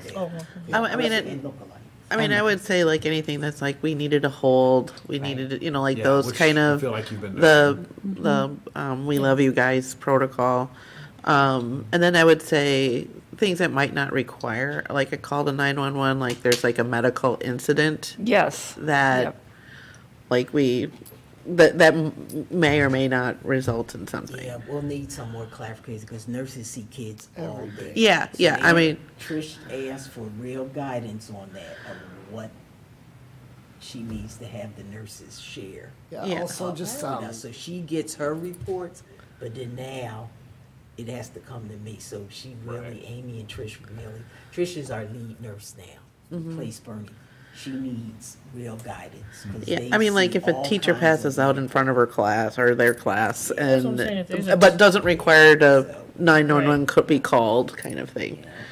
Okay, I so think police, specifically, at the school. First responders being on site. Well, I mean, and again, that, I wouldn't, Because see, we have this consultation, and parents say, I want off, we'll call them. Regularly, The scenario, law so enforcement, we want all of 911's that. called for just consultation purposes regularly, especially when we don't have our school resource officers in the building. So, So maybe we so don't again, say all thinking 911 about calls. what the purpose of it is. So you Non-consultative know, we have 911 the calls or different something. scenarios. One is Yeah. a consultation, like I said, Emergency. parents up here, they want, oh, we need some help with a community Well, but issue. at the same time, if there's a squad car outside of one of our schools, Yeah.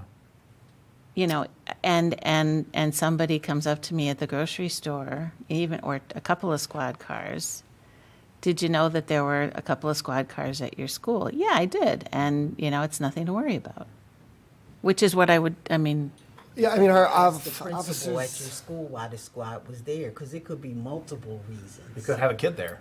Yeah. They could be dropping off their Just- child. I just Participating think in you a refer read back month. to the school. Right. Well, Participating in I Love to Read Month. Multiple reasons why. Again- Like right now, they're reading to our kids. Right. And I Love to Read Month. So Yeah. I just want to ask, where is that place where you say, I hear you, I recommend you call the school's principal? Right. There are multiple reasons why there might be. so a when squad would you car. suggest? Yeah, I just Because you think- can't say never. I think there needs to be Yes. common sense involved, though. I keep Yeah. coming Yeah. back to that. Yes. If there's one squad car out front, probably not. If there's two or three of them, maybe. That's to determine why, what was the motivation for them being there.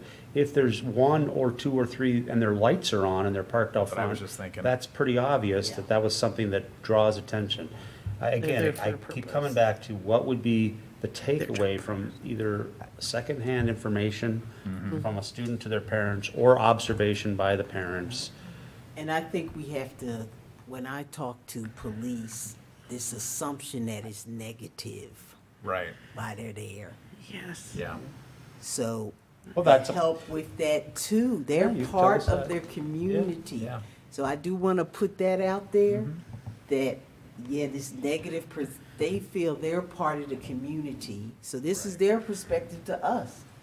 That it shouldn't always be a negative automatically when you see a police car. There could be multiple reasons. No, that's And so that's our conversation with them too, as our partners.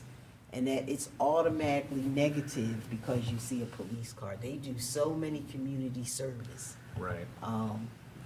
the So other that's a thing, part of it too. I So I just- promise this yeah. is the last suggestion, Superintendent Battle and Board, just to be mindful of FERPA and how information is shared now. It's more quick and widespread. We are really working with our staff about data privacy laws, and the threshold is if we are sharing identifiable information with other people and they don't really need to know, we are potentially opening ourselves up for liability there. So even sharing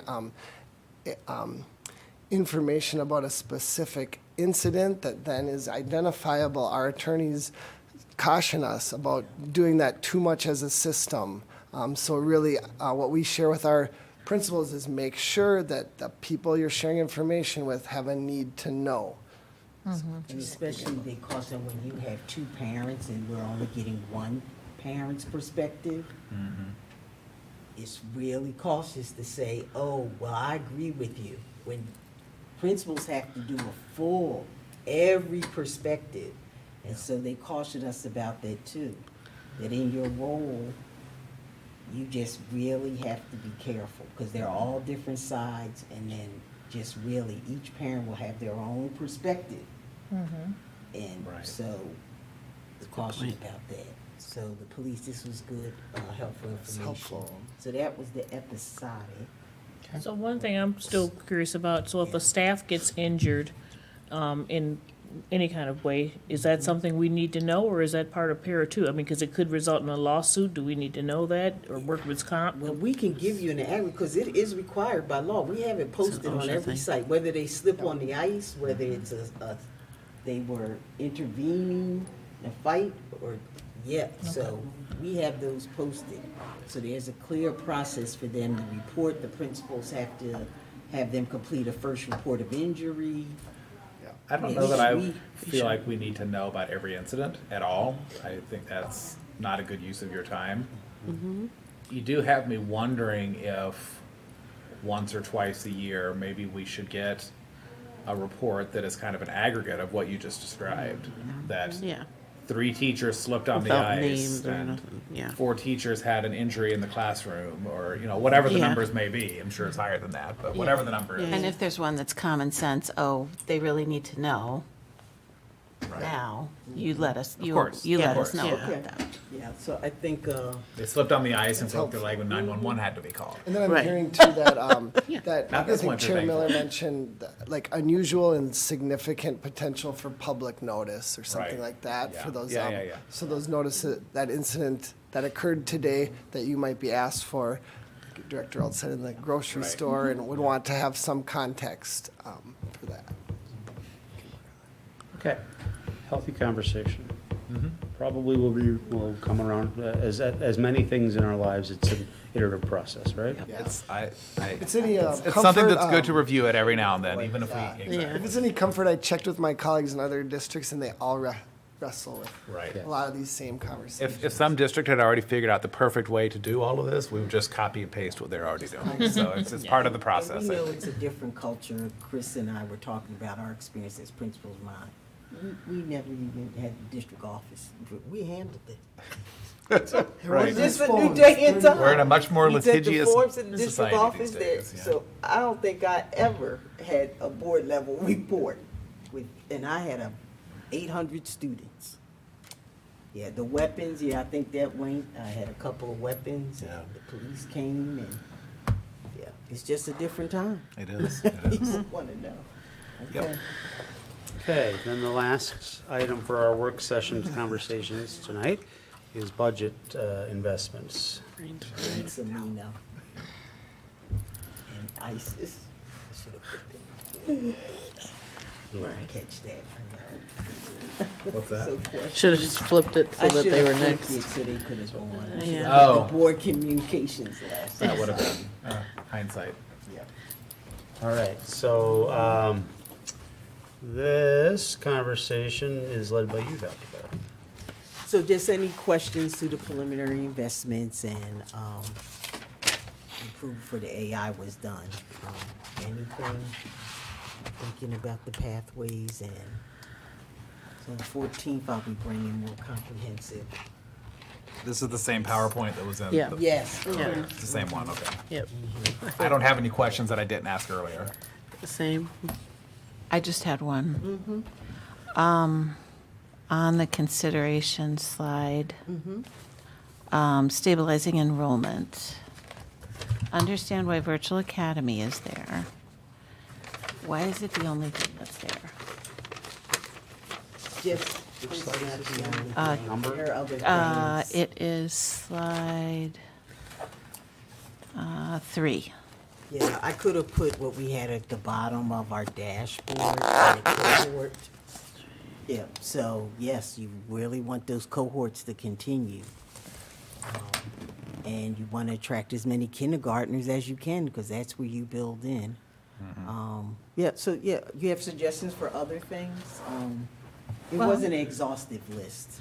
Yeah, I mean, because I mean, as far as stabilizing enrollment, I mean, I guess it's in part an investment that is helping with that, but, we've talked about the role that our communications department is playing. I was surprised that I didn't see that under stabilizing enrollment, and maybe that warrants another I know that we get a lot of, we've gotten a lot of information about what the communications department is doing. Maybe that might be something. The other area is our pre-K program. Right. Yeah, That's another one that could have gone under there. Yep. Yeah. Yeah, we do. That's a significant investment too. Yeah. So, communications, you'll have all the departments and. That was it. I was wrong. I do have one. It's more of a question, a question for you specifically. What do you need from us? Do you need anything from us right now as far as guidance or direction? Or are you looking more just for input on what was presented? You know what, I think coupled with the guidance you gave with the scenarios at this time. Okay, that's what I was wondering. clarity and understanding. I think your early comments were really good of how do we really help parents understand, and maybe we integrated it too much.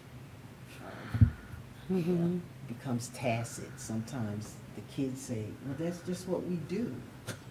Call it pathways. And they don't know any different. That's the only time in their life they're going to be in third grade. And They don't then know any older different. kids, the high school kids can really articulate. So I think that's part of it too. Yeah, What's developmentally appropriate? If you ask a junior or senior what their pathway is, they can roll it off. Yep. Yep. So I think I think you've given me some good guidance and questions. So thank you. To Director Alt's point, though, under stabilizing enrollment, I mean, there were hearing today from our two schools on how much they really emphasize family engagement as a means of stability or as a means of, maybe that's a bullet that goes under there or something. And that's something that they're doing, I mean, we've heard it pretty consistently in each of our school conversations, and I don't know how much money it's costing them, but it's definitely a focus. Yeah.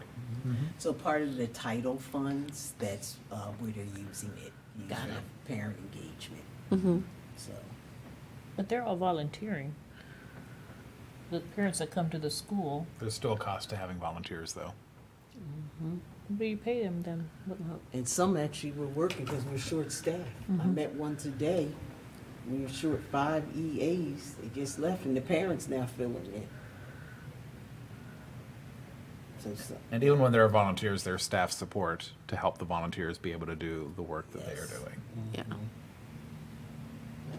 The staff support are already getting paid though, right? They're staff. That's part of that cost, though. You asked about the cost for volunteers. Yeah. Oh, so there's an extra cost because there's volunteers? I work Then in a what the- volunteer organization. It is not a free model by any stretch of the imagination. I mean, because I could talk for volunteer hours, too, and I but don't I'm get not going paid, to. so I'm just asking. Yeah, okay. Yes. Yeah, Okay. no, it does cost money for volunteers. Any other discussion points about And the recognition budgetary, and municipal training budgetary? and. All right. All right, then, this concludes our work session. The time is now 10:19. And next on our agenda, we will move to a closed session to discuss labor negotiation strategy as permitted by State Statute Section 13D.03. Is there a motion to close the meeting at this time to discuss labor negotiation strategy? So moved. Oh, sorry.